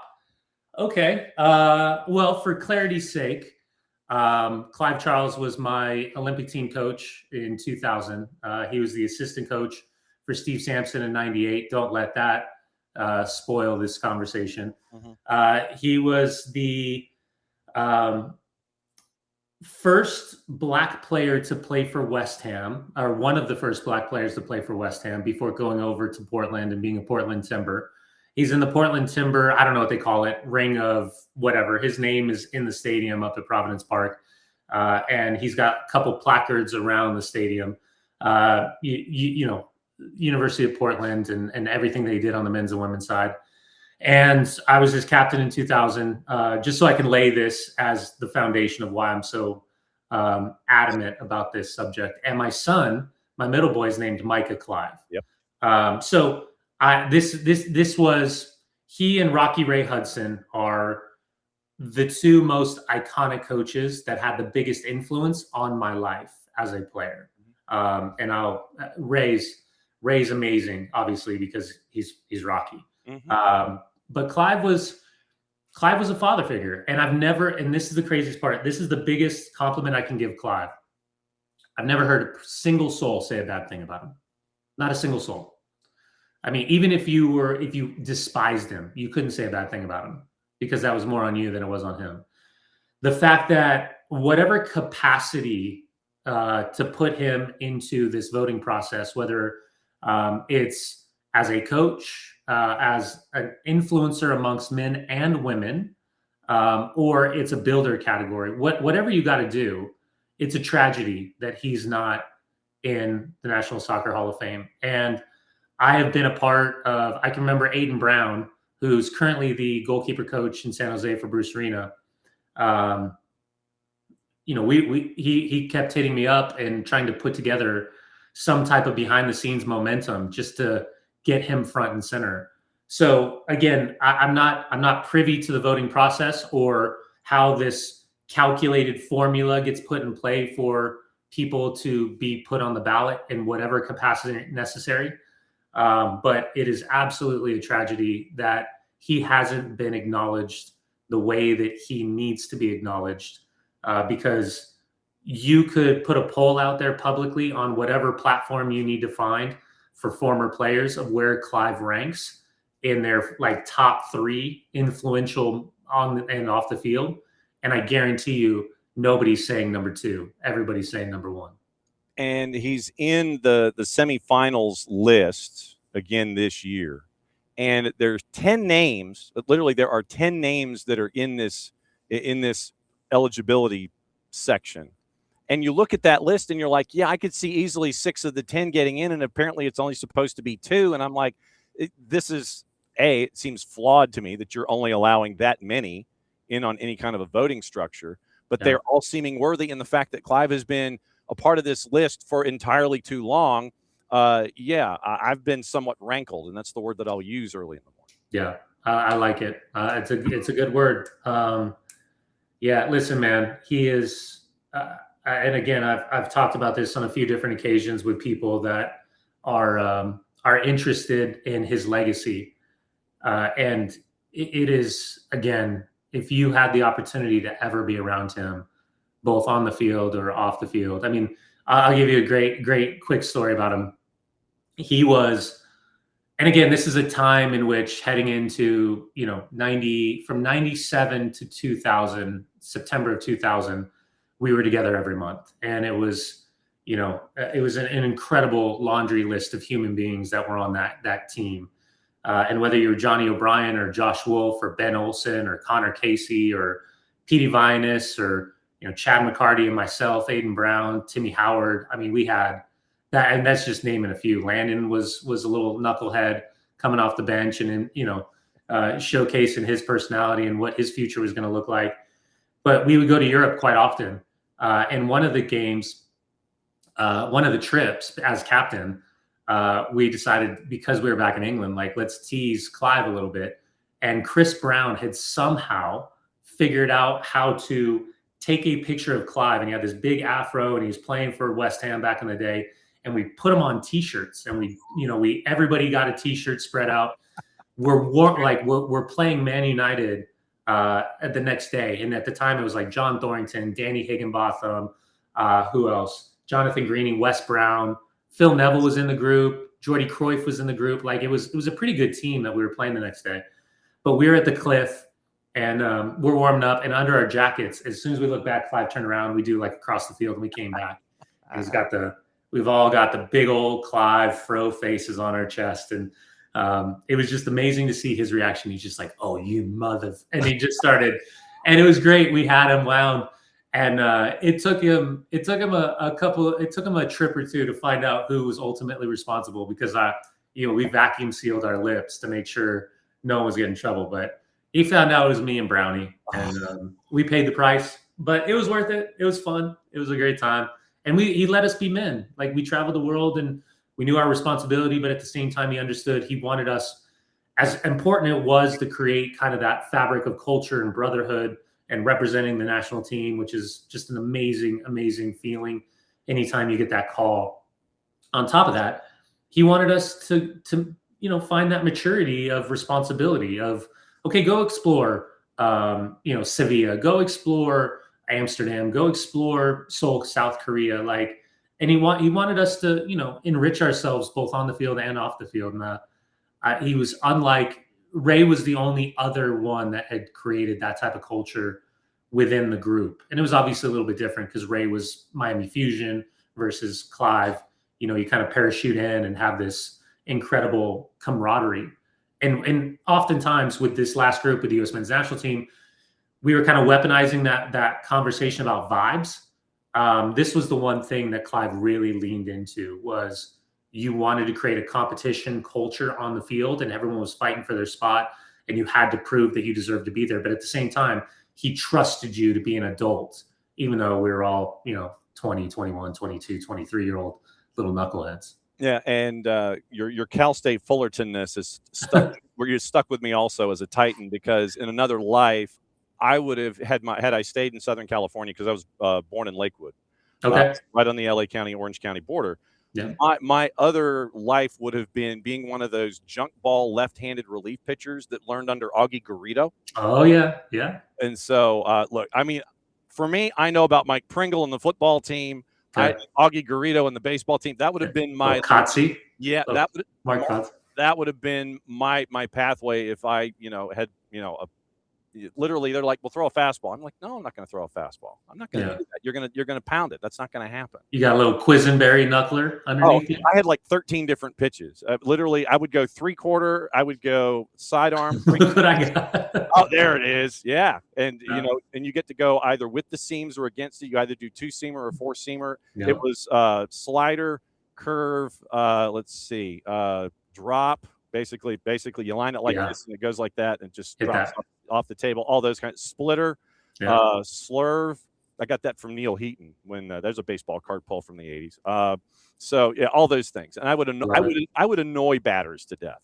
Basically, and it was fun, man. We always joke about, like, when people ask, like, were you ever in a frat or any of that? And I was like, no, I played soccer at Fullerton. That was its own fraternity. Like, it was us and the baseball guys, and it was kind of like us against the frat, I guess, frat row. But no, what an experience. My group was pretty much Joey DiGiorino and I were the two that kind of came out of our class and went pro. But now Sean Higgins is doing an amazing job as one of the best premier agents in the United States. And watching Damian Brown and his coaching career with the women at Fullerton doing such an amazing job. Wish I had a stronger connection with the university, but hey, it was a fun 3 semesters where I didn't have to declare. Well, I had to declare a major. I did not declare a major, but more importantly, I never had study school. So within all of that, my GPA was high enough to constantly avoid the punishment of Big Al and Bob Almond. 10-minute warning with Brian Dunseth on the maiden voyage here on the morning show. Let's get into the MLS-y stuff. What in the wide world of sports happened with LAFC in Colorado? So rotation, I think. Well, I want to give Mark Dos Santos credit, right? Because there's a lot of it. The moment that he took over for Steve Cherundolo, I was a bit surprised. Yeah. If we're being transparent about the wording of the way that both John Thornton and Mark Dos Santos had decided to inadvertently kind of change course on Cherundolo's tenure, where, you know, that loss in Vancouver, it was like, well, I don't think we need to be as defensive. And I like, at the time I was like, oh, that kind of feels like a weird way to go out when Cherundolo did so much great things and got so far in so many different, you know, whether you're talking about CONCACAF Champions Cup, you're talking about FIFA Club World Cup, you're talking a qualification, beating Club America at home, whether you talk about these MLS Cup finals, you know, Leagues Cup finals, all of these, like they're perennial kind of like championship match finishers. Mm-hmm. And yeah, they came up short. And listen, LAFC fans are absolutely spoiled because they have an incredible stadium with an incredible environment, with a team on the West Coast that really mimics what Atlanta United and Mr. Arthur Blank were doing. We're, you know, spending money and having the capital and the influence and the commercial relevance to, you know, put butts in seats and win games. So that's the challenge for Mark, is when you say that kind of up close, and then all of a sudden we did the San Diego game, and San Diego was so good with the eyeball test and the possession with purpose and creativity that 32-52 and the fans inside BMO were getting pretty frustrated with how deep LAFC was sitting. And I don't think that was by design. I think that was by San Diego's ability. And they had chances in transition, and San Diego's a transition team, right? They're fine, you know, Porteous, big switch to Denny Bouanga, Delgado cutting ball to Sonny, split the line, see if you get David Martinez in transition, all these things. So they lose the game against San Diego. They go to Colorado. The changes are significant. I mean, Schaffelberg, Boyd, and Abobasi are the three players starting. That looks and feels completely different than Sonny and Denny and David Martinez. Yeah. They've got injury concerns. Colorado has a good amount of bite, like Hasmati and Wayne Frederick, the two 22-year-olds I thought were incredibly athletic and really, really smart. And the reality is that Colorado didn't play in Leagues Cup. So you've got 8 games for LAFC, 4 games for Colorado, the freshness and the rotation. Now, as I say that, LAFC just doesn't feel goal threatening right now in these last 2 matches, which is wild because let me see if I can recall this. El Tráfico away 3-0 against LA Galaxy, 3-1 at home against Real Salt Lake. Was it 4-0 against Sporting Kansas City maybe? So all of a sudden, it's a lot of goals that you're scoring. And then you go into Leagues Cup, which was a challenge because some great teams that you're facing and a great performance against Chivas de Guadalajara in particular. They don't qualify. They put all their eggs in that basket. They give up that late goal in the last game. And now you're kind of like, okay, how do we recalibrate what we're trying to do when Houston's having a flyer, Vancouver's incredibly consistent, and now we know all of these other teams, are they real or they're fake? So Colorado deserved it. I thought they showed that they're still a little Jekyll and Hyde-ish, but it felt like Williams is a good enough replacement for Harrington in the back, because that's going to be a big loss, obviously, but huge financial windfall for the club. And I'm interested to see how they reinvest that money, similar to the conversation we had about Gozo the other day, or a little bit earlier. And now it's the beginning of the Marty Cifuentes administration in PDX, and now you've got LAFC and Portland. What are you anticipating now with Portland under Cifuentes? We did the first game the other day, their last game in Leagues Cup, and you could see kind of a couple little tactical elements, a couple little rolling moments from outside backs, kind of just figuring out shading. Concerned about Kamal Miller in some of these breakdown moments when you just go and watch highlights. There seems to be that left side breakdown that's been a problem. I'm keeping an eye on Finn Sermon. He's been given the captain's band right now, but he was supposed to be the center back that was sold, not necessarily Lucas Harrington. That was all the talk, that Portland was going to capitalize on his stardom based on what he's doing both with club and country in New Zealand. The midfield, that's a boatload of money for Cole Bassett. Mm-hmm. A boatload of money. And I'm trying to figure out if we do this thing, right, where we're judging the capital that's being kind of moved around. I see a good player, but I don't know statistically where he falls in line. I really like Caicedo, who they signed from Pumas. I think he's incredibly intelligent. Velda, man. Velda's one of those guys that you absolutely despise playing against. He's an antagonist, and he's the guy that just gets under your skin. But if he's your teammate, you love the guy because he's constantly creating these like mind game. He reminds me a lot of when I played with Jeff Cunningham for all the MLS After Darkers, Jeffro in Columbus. He almost had to manufacture this moment of like Zlatan-esque, like me versus you. Like, did you just touch me? Like what? And then all of a sudden it's like, boom, straight to your face. Like just 5 knuckles, right to your dome. So that's what I love about Velda. I'm still not sure about the rumors with Kevin Kelsey with Glasgow Rangers. That could come out to 24 hours in advance of our game that we called the other day. Seems like DaCosta he's just a completely different player than Evander, and that's not good and that's not bad. Yeah. So I think as that evolution continues to happen, and Ari Lassiter has probably benefited most from these moments and the departure of Phil Neville, because they looked lost. I didn't see enough clarity under Phil on both sides of the ball that it felt like there was going to be a consistent level. They were going to have extreme highs and extreme lows. And it feels like with Cifuentes that there's a good baseline of experience, whether that's Hammarby or QPR or Leicester City, that he's had enough different variations of how he's experienced his coaching so far, his young tenure, but also put in line with the philosophy of, the Jordi Cruyff, Barcelona, La Masia development pattern. So the Brandon Bai non-contact the other night is very concerning at right back, because that means Eric Miller is going to have to be relied on with Mosquera still injured. But it feels like a team that maybe similar to last year right now with these components, 7, 6, 7, 8-ish in the Western Conference. But I mean, who knows? I didn't have Houston making this run. I didn't have St. Louis making this run. San Jose's in a spiral. Seattle's in a death spiral right now.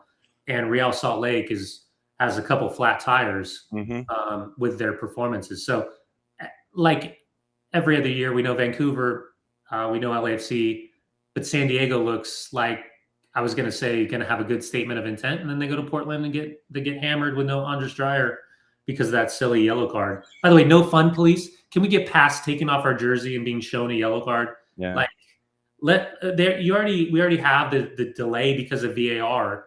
Like, can we just get away from like taking showing yellow cards for people celebrating goals? I don't know. Anyways, I'm off my rocker. No. Well, that's what we're here for. That's we are a non-rocker zone. We don't.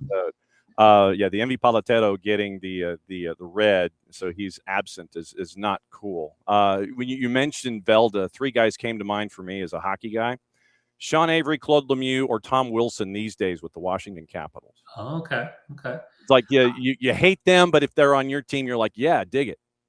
I mean, my last tenure in Columbus, I'll go deep. You had Rick Nash as the 19-year-old. Oh yeah. And anytime he got touched, you just see Jody Shelley pop. Oh yes, Jody Shelley. That's a good one. And I didn't realize he's the analyst for the Blue Jackets for their television until I was in state. Like, I was lucky enough to go catch a game when I was doing a Columbus game a couple of years ago. And I was like, wait a second. I saw him pummel people. I remember he crushed Ty Domi and Brashear and all that stuff. And I was like, I would never want to be on that man's bad side. No. You've got to head out the door. So I have topics on the table. We can go top of the hour. I can push it. I got nothing. I don't. Yeah, but you're straight. I like this conversation. Well, what we'll do is this. All right. So I'll meet you in the middle here. Coolest moment that you had being HBS for the World Cup was what? Oh man. Choice D. All the above. I got to give a shout out to the crew that I was with. Ellen, she's outstanding as a talent. She was the first female play-by-play for FIFA ever on the male side in the men's game. She is an outstanding talent, and I'm really excited to see what her future looks like. She calls on the women's side the Super League. She's Champions League finals, all this stuff. England women, like, she is a rock star. She's a superstar. I was so impressed with her handle on the game and her rhythm, and like she was outstanding. And then everybody from Robo and everyone behind the scenes, like, I was lucky enough to be with a group that FIFA World Cup, Champions League, FA Cups, final. These are all finals that they've done. Premier League, ITV, BBC Sport, TNT Sports over in England. They accepted me immediately, and we were together every day for basically, what was it, like 30 days. We did 5 games down in Monterrey, Mexico. What an incredible city. What incredible people. That stadium, in my humble opinion, as night falls and the sunset, is the most beautiful setting that I've ever been a part of. Absolutely gorgeous. And then we ended July 4th out in Philly for France against Paraguay, Paraguay was holding on for dear life. It would have been more fascinating if it had been Germany, but credit to Paraguay. It was a hell of a battle. I think it had to have been, and we saw some amazing games. I mean, my games, just to be really quick, were Sweden, Tunisia. Tunisia implodes. Yes. Herb Renard shows up, the sexiest man, and on the sideline. 3 buttons on the white shirt. Yeah. And by the way, 2 of our camera ladies ended up out on a run and ran into him his very first day, and they were just like, "Huh." And I was like, "Huh." Like, it was amazing. So the second game was Japan, Tunisia, which was an amazing game. What did we end with? Oh, then we ended with Korea Republic against South Africa. What an incredible meltdown and success that was in real time. And then our first knockout game was Netherlands against Morocco. So I'm going to go with Netherlands, Morocco. Okay. By the way, they had a police dog outside the stadium, which was amazing. And so much credit to the Mexican fans that were there just to watch the World Cup, because after about 15 minutes, this is like the Mexican footballing soccer knowledge. After about 15 minutes, they'd already picked their team. The fans inside the stadium had picked their team for the day based on just like, prove to me that you're worthy of our love. And so Sweden got it. Japan then got it. We thought it was going to be Holland, but it ended up being the Moroccans that got it. And and the South Africans, which was wild because obviously the Mexican fan base's love affair for South Korea, Korea Republic, and Sunny in particular. But they'd go outside the stadium and they'd sing this song. Basically, it was like, we fell in love with the way that you play, and now you're Mexican. And so it was really, really fun to be a part of. But yeah, that Netherlands Morocco game was an outstanding game. Morocco's history, whether you talk about the 17s, the 20s, the Olympic team, AFCON, or the run that they had in the World Cup, like they're a generational powerhouse right now, and it's so much fun to watch.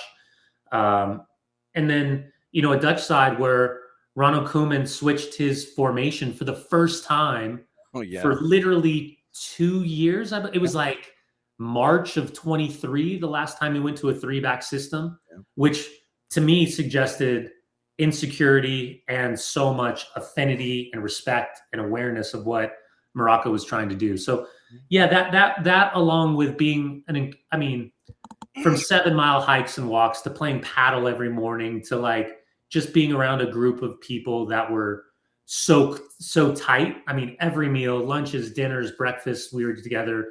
We were doing things it was an amazing familial experience in a world in which, me being an American, I wasn't sure what I was walking into in terms of, were they going to respect me? How could I earn their respect?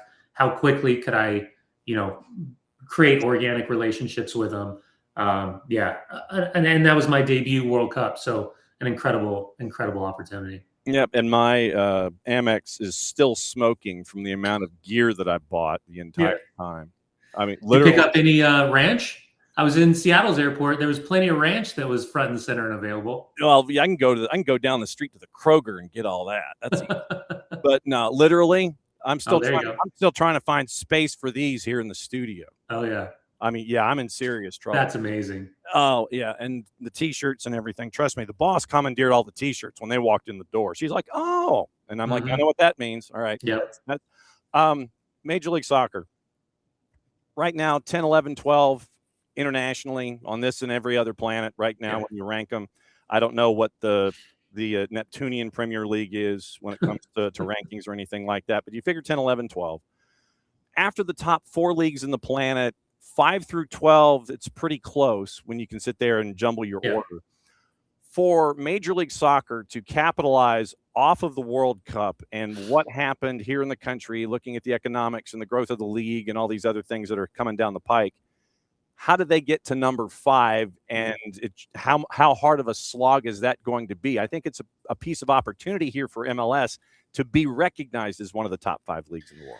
Yeah, I like the way that you approach this, because I think far too often, you get these bombastic takes and, these definitive lines of confrontation that people try to create. I've been in this league since 1997.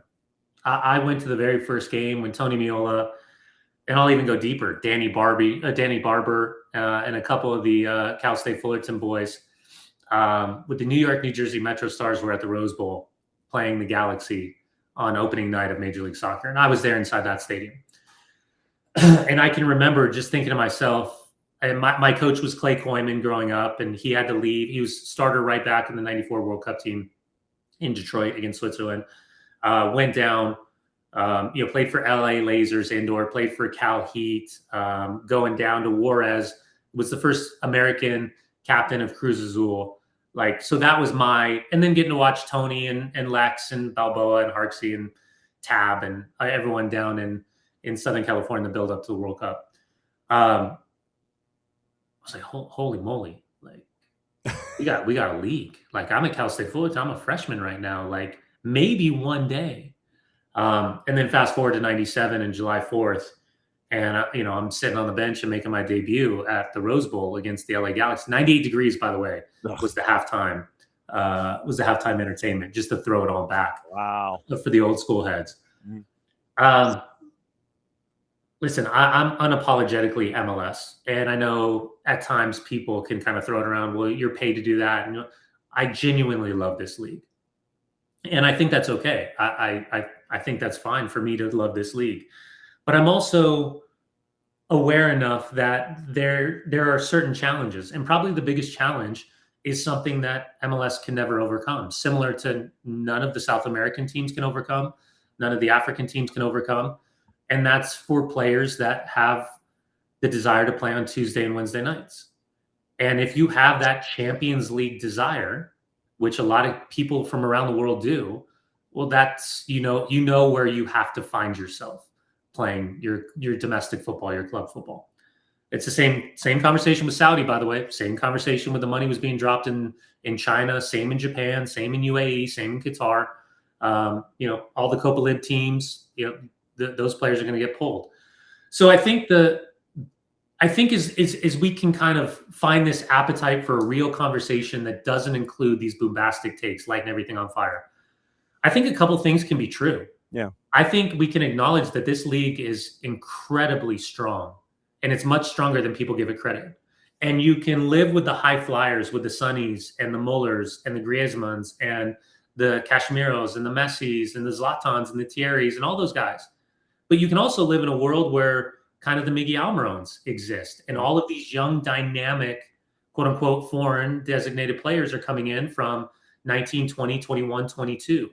There's an incredible world for a David Martinez, or for Christopher Velda, who's in the prime of his career, or a David Acosta, or a Hani Mukhtar, or a Vander, and all those things. And as well in this conversation, we can also talk about the Berhalters developing and going over to Borough. We can talk about, Max Arston. We can talk about now watching Alex Freeman in the competition at Villarreal. We can talk about Gozo.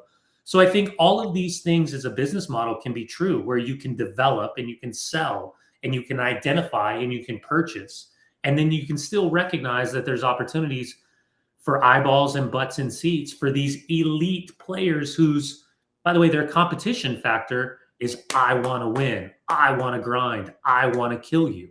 And how funny is it right now, specific to, Quinn and Kevin the other night, that Inter Miami can be superheroes and they can be villains at the same time. So what do we need to do? Listen, full credit to Don Garber. I can remember being there when Risto Stoichkov was being introduced at New York headquarters of MLS. And I was in the building when Garber was there day one. I can remember Garber talking about, his ownership meeting was a table with 5 chairs, and now it's a boardroom of executives and investors. And I think as the transition period right now, coming off the World Cup during Lionel Messi's tenure, thinking about the transition of power from now Don Garber to Larry Berg, thinking about the evolution of now we're in this final run of this particular build of a season that's going to go to the sprint season that's now going to start on the international calendar. All of these things are important moments for MLS. And I say this with the utmost respect to your question. Stop worrying about where they rank in terms of the perception of the world and just be authentically Major League Soccer.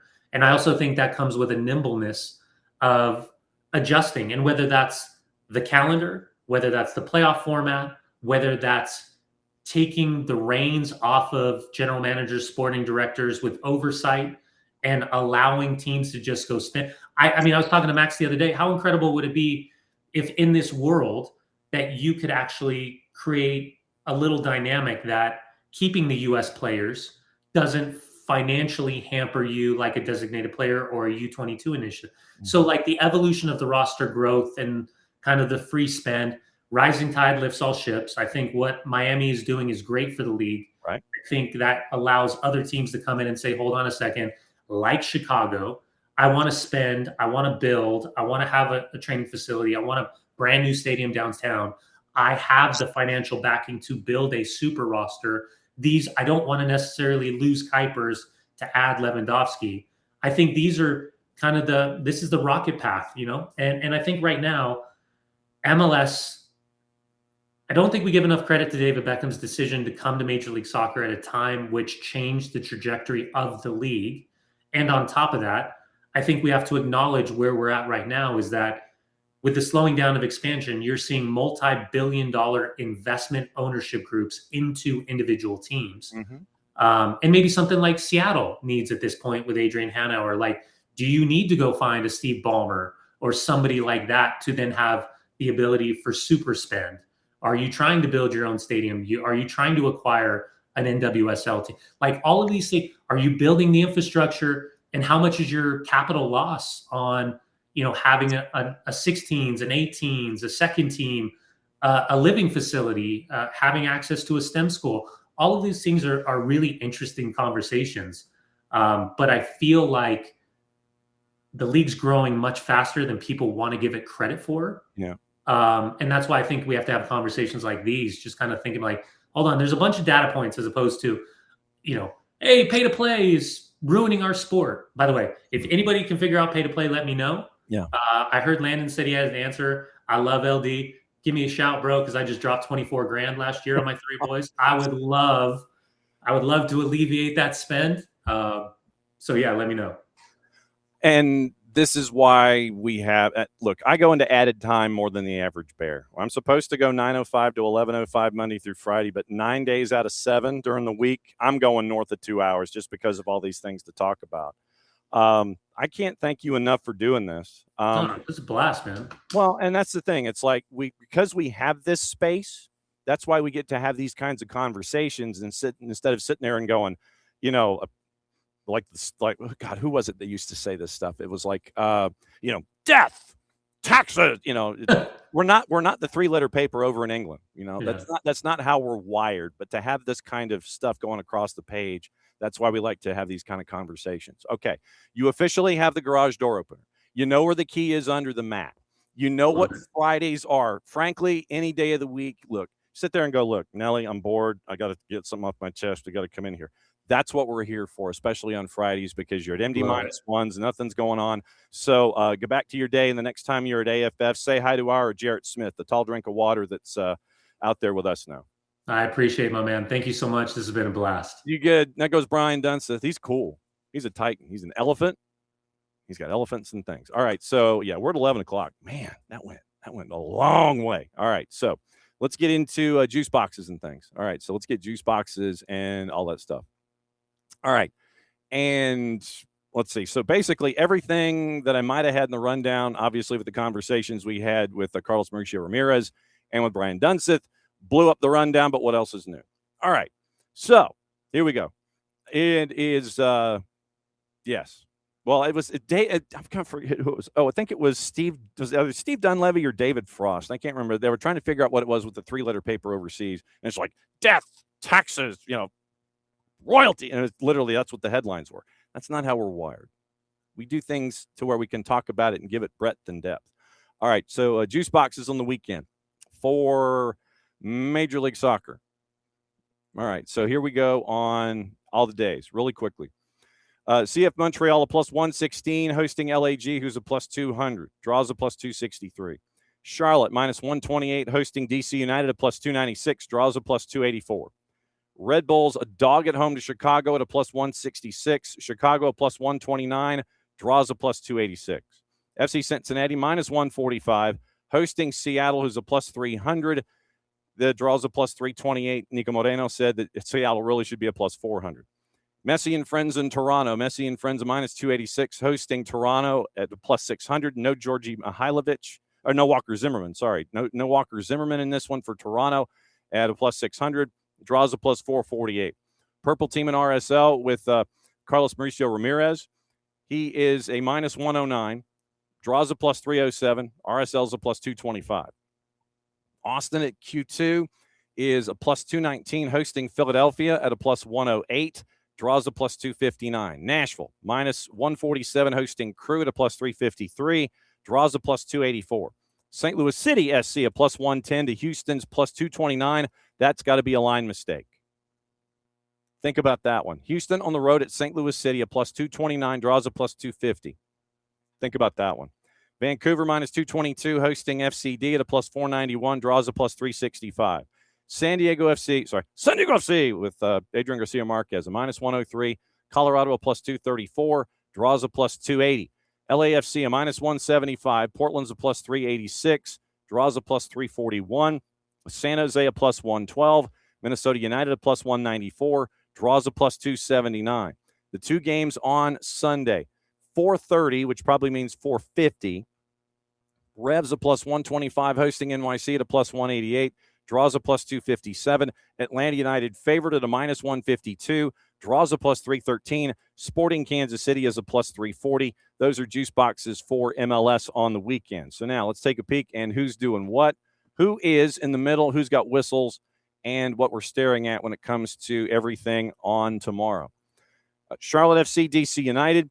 Elijio Adeguin is the man in the middle. Ian McKay, Kevin Locker, your AR. Sergi Boyko, your fourth. JC Rivero, Craig Lowry are upstairs. FC Cincinnati, Seattle. Drew Fisher in the middle. ARs, Michael Barwig and Laya Zarfa. Fourth is Chris Penso, Eunice Marakchi, Claudio Badea are upstairs. Messi and friends, Toronto FC. Ismail Elfath in the middle. Adam Winkowski, Nick Balser, your ARs. Rubiel Vasquez, your AR. Michael Radchuk, Jeff Mushik are upstairs. CF Montreal, LA Galaxy. Lorenzo Hernandez is in the middle. Chris Elliott, Jason White, your AR. Sebastian Notion Ravani. I think that's the first time he's had a fourth this season. Greg Dopka, Joshua Patlak are upstairs. Red Bull Chicago, Sergei Demyanchuk in the middle. Eric Weisbrod, Stephen McGonigal, your ARs. Carlos Rodriguez is your fourth. Kevin Stott, Robert Schapp are upstairs. Fotis Bazakis gets the purple team in RSL. That'll be an interesting match. Brian Dunn, Tyler Wyrostic, your ARs. Marcus de Oliveira, your fourth. Edvin Jurasevich, TJ Zablocki are upstairs. Q2, Austin and Philly, Rodrigo Albuquerque in the middle. Cameron Blanchard, Jeremy Hansen, your ARs. Armando Villarreal, your fourth. Jeff Gamble, Tom Supple are upstairs. Nashville Crew, Victor Rivas in the middle. Corey Parker, Gianni Facchini, your ARs. Alan Chapman is your fourth. Daniel Radford, Fabio Tovar are upstairs. St. Louis City, Houston. Alexis De Silva's in the middle. Jeffrey Greason, Matthew Nelson, no relation. Your ARs. Joe Surgan, who's your fourth. I think that's the first time he's been in this season. Izmir Pekmench, Milligan Brown are upstairs. Vancouver FCD, Malik Badawi's the middle. Jeff Swartzel, Gerard Kader-Lebuy are your ARs. Alan Ruck is your fourth. David Barry, Rhett Hamill are upstairs. John Freeman, no relation, in the middle for LAFC in Portland. Catherine Nesbitt, Felicia Mariscal, your ARs. Ricardo Fierro is your fourth. JC Rivero, TJ Zablocki are upstairs. San Diego at the Murph Dragon hosting Colorado. Pierre-Luc Lozier is the man in the middle. Kyle Atkins, Stefan Tanaka front, your ARs. Remy Touchant, your fourth. Eunice Marakchu, Claudio Badea are upstairs. San Jose in Minnesota, Jair Marufo in the middle. Adam Garner, Eduardo Jeff, your ARs. Joe Dickerson is your fourth. Greg Dopka, Robert Schapp are upstairs. Sunday, it is New England and New York City FC. Guido Gonzalez Jr. is your man in the middle. Jeremy Kiso, Matthew Schwartz, your ARs. Philip Dujic is your fourth. Izmir Pekmench, Fabio Tovar are upstairs. Now, Atlanta United, Sporting Kansas City. Tori Penso is in the middle. Brooke Mayo, Walt Heatherly, your ARs. Rosendo Mendoza is your fourth. Daniel Radford, Joshua Patlack are upstairs. Now, let's take a peek at Tori Penso. Go to our friends at Who Scored and break it all down when it comes to ref stats and see what to expect possibly from Tori Penso. So let's see. Referee, feel like Keely Jones all of a sudden. All right, so no, I did not mean reserve. Referee stats. So Who Scored? Referee stats. Okay, so here we go. 2025, I don't want that because I need 2026. So here we go. Ref stats, 2026. No, ref stats. I don't want the breakdown of the grid. Okay, Tori Penso is the name that we are looking for. Tori has called 10 matches this year. Her fouls per game put her lower third, frankly, next to last. Tori Penso in fouls called per match is in 10 matches, she averages 19 fouls called per match. So with Atlanta, a team that can either play or can be physical when they need to be, Tori Penso really doesn't use the whistle a whole lot. Alan Chapman is 17.87. Tori Penso is an even 19. Sergi Boyko is third from last at 20.2. Jair Marufo is at 19.86. So Tori Penso next to last in fouls called per match at 19 even, which means fouls per tackle. She is 29th out of 33, and that includes Michael Venn, who has only called one match this season. 0.68 fouls per tackle, 29th out of 33. Penalties per match so far this season, she has called no pens this year at all. Yellows per match, 23rd. She's at 3.7. So she doesn't call a whole lot of fouls, but in those fouls, she gives 3.7 yellows. So 1 out of every 5 on average, 3.7 yellows for 19 fouls called per match. So doesn't call a whole lot of fouls, but the yellow card ratio is something to keep an eye on. So that's your Tori Penso update with that coming up this weekend at Mercedes-Benz. It'll be good to see everybody there on Sunday. Now, I don't know if you've heard about this thing called the Premier League. They're back. And we have juice boxes for them. Starts today, actually. Arsenal and Coventry City. Coventry City, by the way, is a plus 12-13. At 1,500 hours, they're a plus 12-13. Arsenal wins a minus 500. Set your fantasy teams accordingly. Tomorrow, Hull City is a dog hosting Manchester United at a plus 725. Manchester United a minus 270. Everton has Palace. Everton favored at home at a plus 119. Ipswich and Sunderland. Ipswich, the Tractor Boys, a slight dog. I wonder if Ed Sheeran will be there. Ed Sheeran will be there for this one. 10 o'clock, Sunderland is a plus 161 at Ipswich. Nottingham Forest a plus 129 at City Ground hosting Leeds, who's a plus 206. 12:30, Brentford hosting Spurs at a plus 136. And Tottenham Hotspur are a plus 179. Draws a plus 254.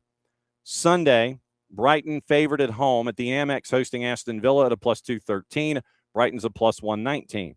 Manchester City at 9 o'clock hosting Bournemouth at a minus 213. It is plus 500 for Bournemouth, draws a plus 374. Newcastle and Liverpool by themselves at 11:30 Eastern. Newcastle a plus 275. Liverpool a minus 114, draws a plus 283. Monday Night Football, Fulham and Chelsea. Chelsea minus 115. Fulham a plus 271, draws a plus 275. Now, gossip, rumor, and innuendo. We'll check with all of our sources, and then we will get you out of here for a who's what's it? What do you call it? A wrap up. We'll get you going. All right. So, gossip, rumor, and innuendo, and we will set the table for what's going on. All right. Paredes gets a 10-match ban for the World Cup final brawl. Arsenal confirms Ezri Konsa, £51 million signing from Aston Villa. Spurs have agreed $102 million a deal for Savinho for Manchester City. City is in talks for Palmeiras' winger Elias. That was $100 million. Thomas Partey joins Al-Shabaab on a free. Brendan Aronson inks a new 3-year deal at Leeds. Brighton has rejected a £68 million bid for Liverpool's Yakuba Minte. Now, the rest of the run. Transfer talk. Here we go.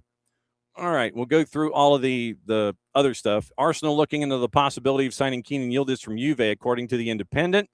High up on the list of targets, Juve said evaluation of over €70 million on any exit for the Turkiye international, 11 goals, all comps last year.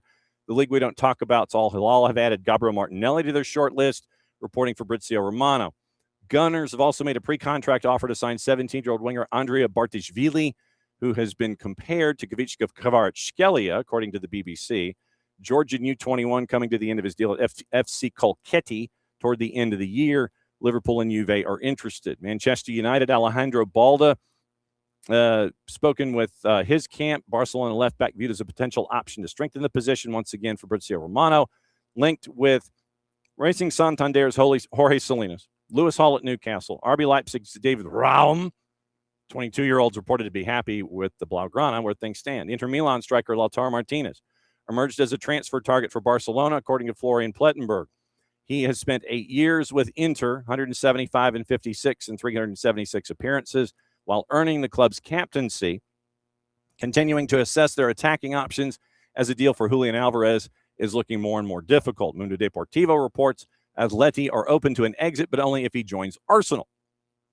Keep an eye on that. Manchester City have acquired about the availability of Adam Morton at Crystal Palace, according to David Ornstein. Interest of a new boss, two new boss, Enzo Maresca.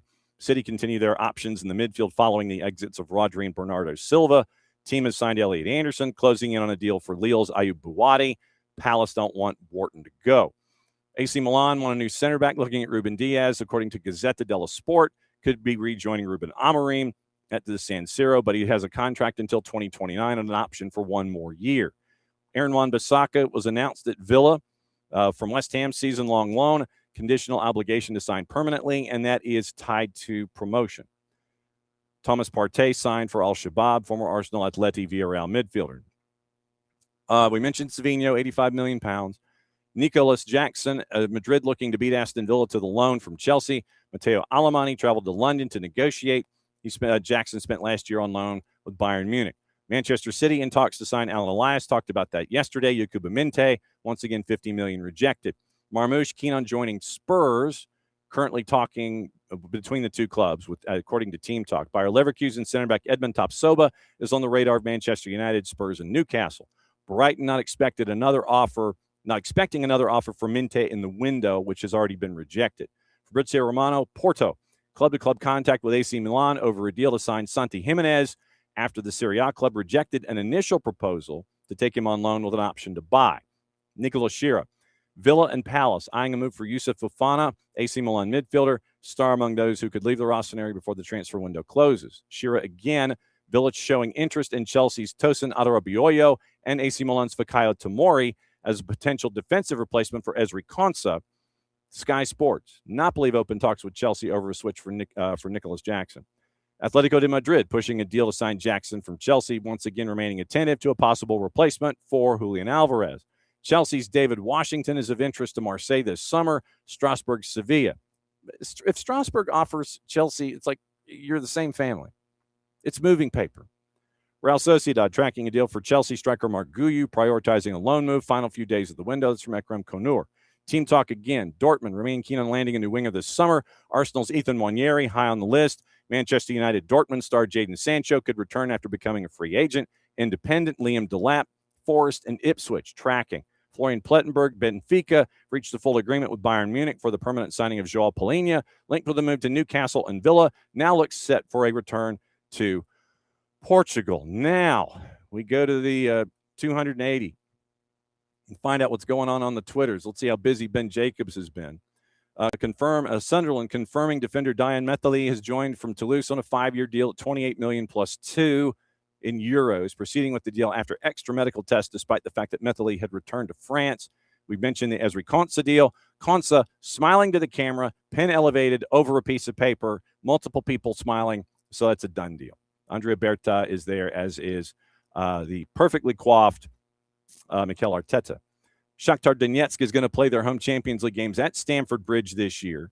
And Chelsea said, given their disappointing 25-26 season failure to qualify, the club is pleased to provide Shakhtar with the opportunity to play in London. Keep an eye on that. Leeds trying to loan Mykhailo Mudryk from Chelsea, one of a number of attackers in consideration. Nothing advanced yet. Mudryk understood to be open to the move. Talks ongoing. Argentine Football Association has been fined $321,000 for the breaches in the World Cup final. Leandro Paredes, once again, a 10-game ban. AFA has been ordered to play its next 2 home matches with a limited number of spectators, 50%. FIFA Disciplinary Committee further determined that $100,000 of the $321 must be invested in a plan to combat discrimination, and the implementation of the part of the sanction, one of the 2 matches, and the $100,000 of the fine is suspended. Probationary period applies. In addition, bans for several individuals, including the 10-match suspension for Paredes, and a fine of $90,000. Nahuel Molina, 7 matches and a fine of $90,000. Thiago Almada, 1 match, $30,000. Team official Roberto Ayala, 3 matches, $30,000. Pablo Martin Paez Gavira, 1 match suspension and a fine of $30,000. De Zerbi has confirmed Mickey Van de Ven as Tottenham's new captain. Villa remain in talks with Southampton for Taylor Harwood Bellis, 18 plus 2 in pounds has been rejected. New offer expected soon. $65 million the asking price for Nicholas Jackson. Villa still is interested. Also, let's see, Divine Mukasa, Manchester City, 18-year-old attacker. Second half of last season was at Leicester. Aaron Wan-Bissaka is holding up a jersey, along with Unai Emery and 2 other folks. Dan Bentley joined Coventry City in net on a 2-year deal. Spurs in advanced talks with Marmoush. Savinho, 75 plus 10 in add-ons. $5 million of the bonuses are guaranteed. And Charlie Gray, Manchester City midfielders, joined Wigan on a season-long loan. Let's see if there's anything going on domestically that we need to know about before we get out of here on the day. Let's see if there's anything that has been updated across the board. Michael Parkhurst had mentioned the J.J. Williams transaction that is still in the pipeline, but not officially official as of yet. It is, let's see, Austin FC is going to name Minnesota United's Khaled Al-Ahmad as the club's new chief soccer officer, according to sources. Jim Curtin taking over as head coach this winter. He's joining immediately to lead Austin. Hank Stebbins is taking over as interim sports director. Stebbins, currently the team's head of recruitment, highly thought of within the organization, expected to be a candidate for the permanent gig. And let's see, he's going to lead the Khaled Al-Ahmad is going to join the technical staff currently as Dean Kostelis, who joined this summer as senior VP of soccer strategy, worked with Curtin in Philly. And it is early in the CSO search. Austin had requested to be able to speak to Chris Albright from Cincinnati. FCC turned them down, and that was the early conversation involving Jim Curtin. Columbus Crew in advanced talks to sign Santi Rodriguez from Botafogo. Cesar Luis Merlo was first there. Remember, he was doing well at NYCFC before joining Botafogo in a big money deal. Crew is working on it, so we'll see what happens in that. And I think we're out the door. Man, let's see if there's anything else that I might have missed. And once again, if you have not subscribed to Morning Espresso, our newsletter, you can go to soccerdownhere.net, drop down, put your email address in, hit send, you get Morning Espresso, and that is there every single day as we post it for you. Let's see, Long Island landed a USL League One franchise, and that's going to be at Hofstra. And so now that'll be Westchester, the Cosmos, and Long Island, all in USL League One to kind of create a hub. Toronto FC's made a move for Santiago Solari, not Santi Solari. Racing Club, formal offer, proposing a 1-year loan, $250,000 fee, obligation to purchase, move the decimal place, and the deal would also leave Racing entitled to a 10% fee on the sell-on. So let's see if there's anything else that I might have missed. PSG's moved their season opener away at Rennes instead of at home because of the heat wave, Parc des Princes, and they're going to the plan is to replace the pitch before hosting Monaco September 4th. And France recorded their hottest day on average nationwide June 24th. Temperatures at 112, basically 110 degrees in late June on my birthday. Cabo Verde named Humberto Betancourt as their new head coach, replacing Bubista. And Betancourt worked with the program for 6 years as an assistant.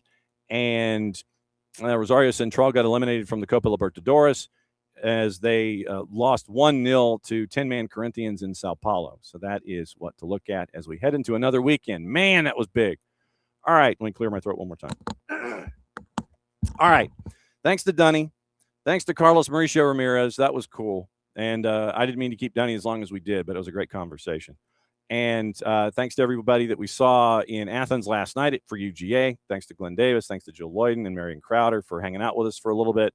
And thanks to all of you for yet another big week here on SDH AM. And enjoy your games this weekend. We will see you on Sunday. Saturday, we might see you at Children's Healthcare of Atlanta Training Ground, the 2s, and OCB, 1 o'clock, 12:30 pregame on the network. Maddie and Jason will be up there. I will be coming back from Perry, so I will be in here producing and letting everybody know what else is going on. So thanks to David. Thanks to Abby. Neil Heaton, Phillies in Cleveland. He was definitely in Cleveland, and it finished up in Pittsburgh, too. So Abby and Dell and Nix and David, now that everybody can hear me after not having the right input, up and running at the beginning of the show. So thanks again to all of you guys for hanging out with us as long as you do. That was a great show. CMR, Parky, and Dunny, and all of you. So thanks for hanging out with us here on SDH AM. Since it is the end of yet another week, we know what that means. And there's only one way to make sure that we celebrate it properly.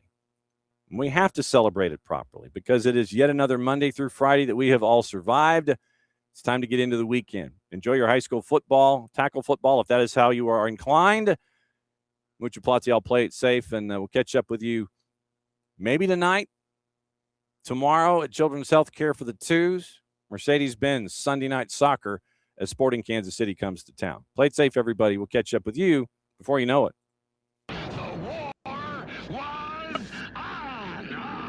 The keys on the typewriter had sharp points that kept sticking into our fingers. The dictating equipment started asking us questions, and our beepers sent electric shocks just through our body like a cattle prod. Out in the warehouse, the trucks kept banging into the docks, not even thinking about stopping. Oh, our frail bodies were strapped to the chairs, and our chairs were chained to the desks. Our pleas for justice were ignored, and the end seemed near. But we busted our slave drivers' little bitty balls. We've charged out of their brick fortress. The streets are ours. Be gone.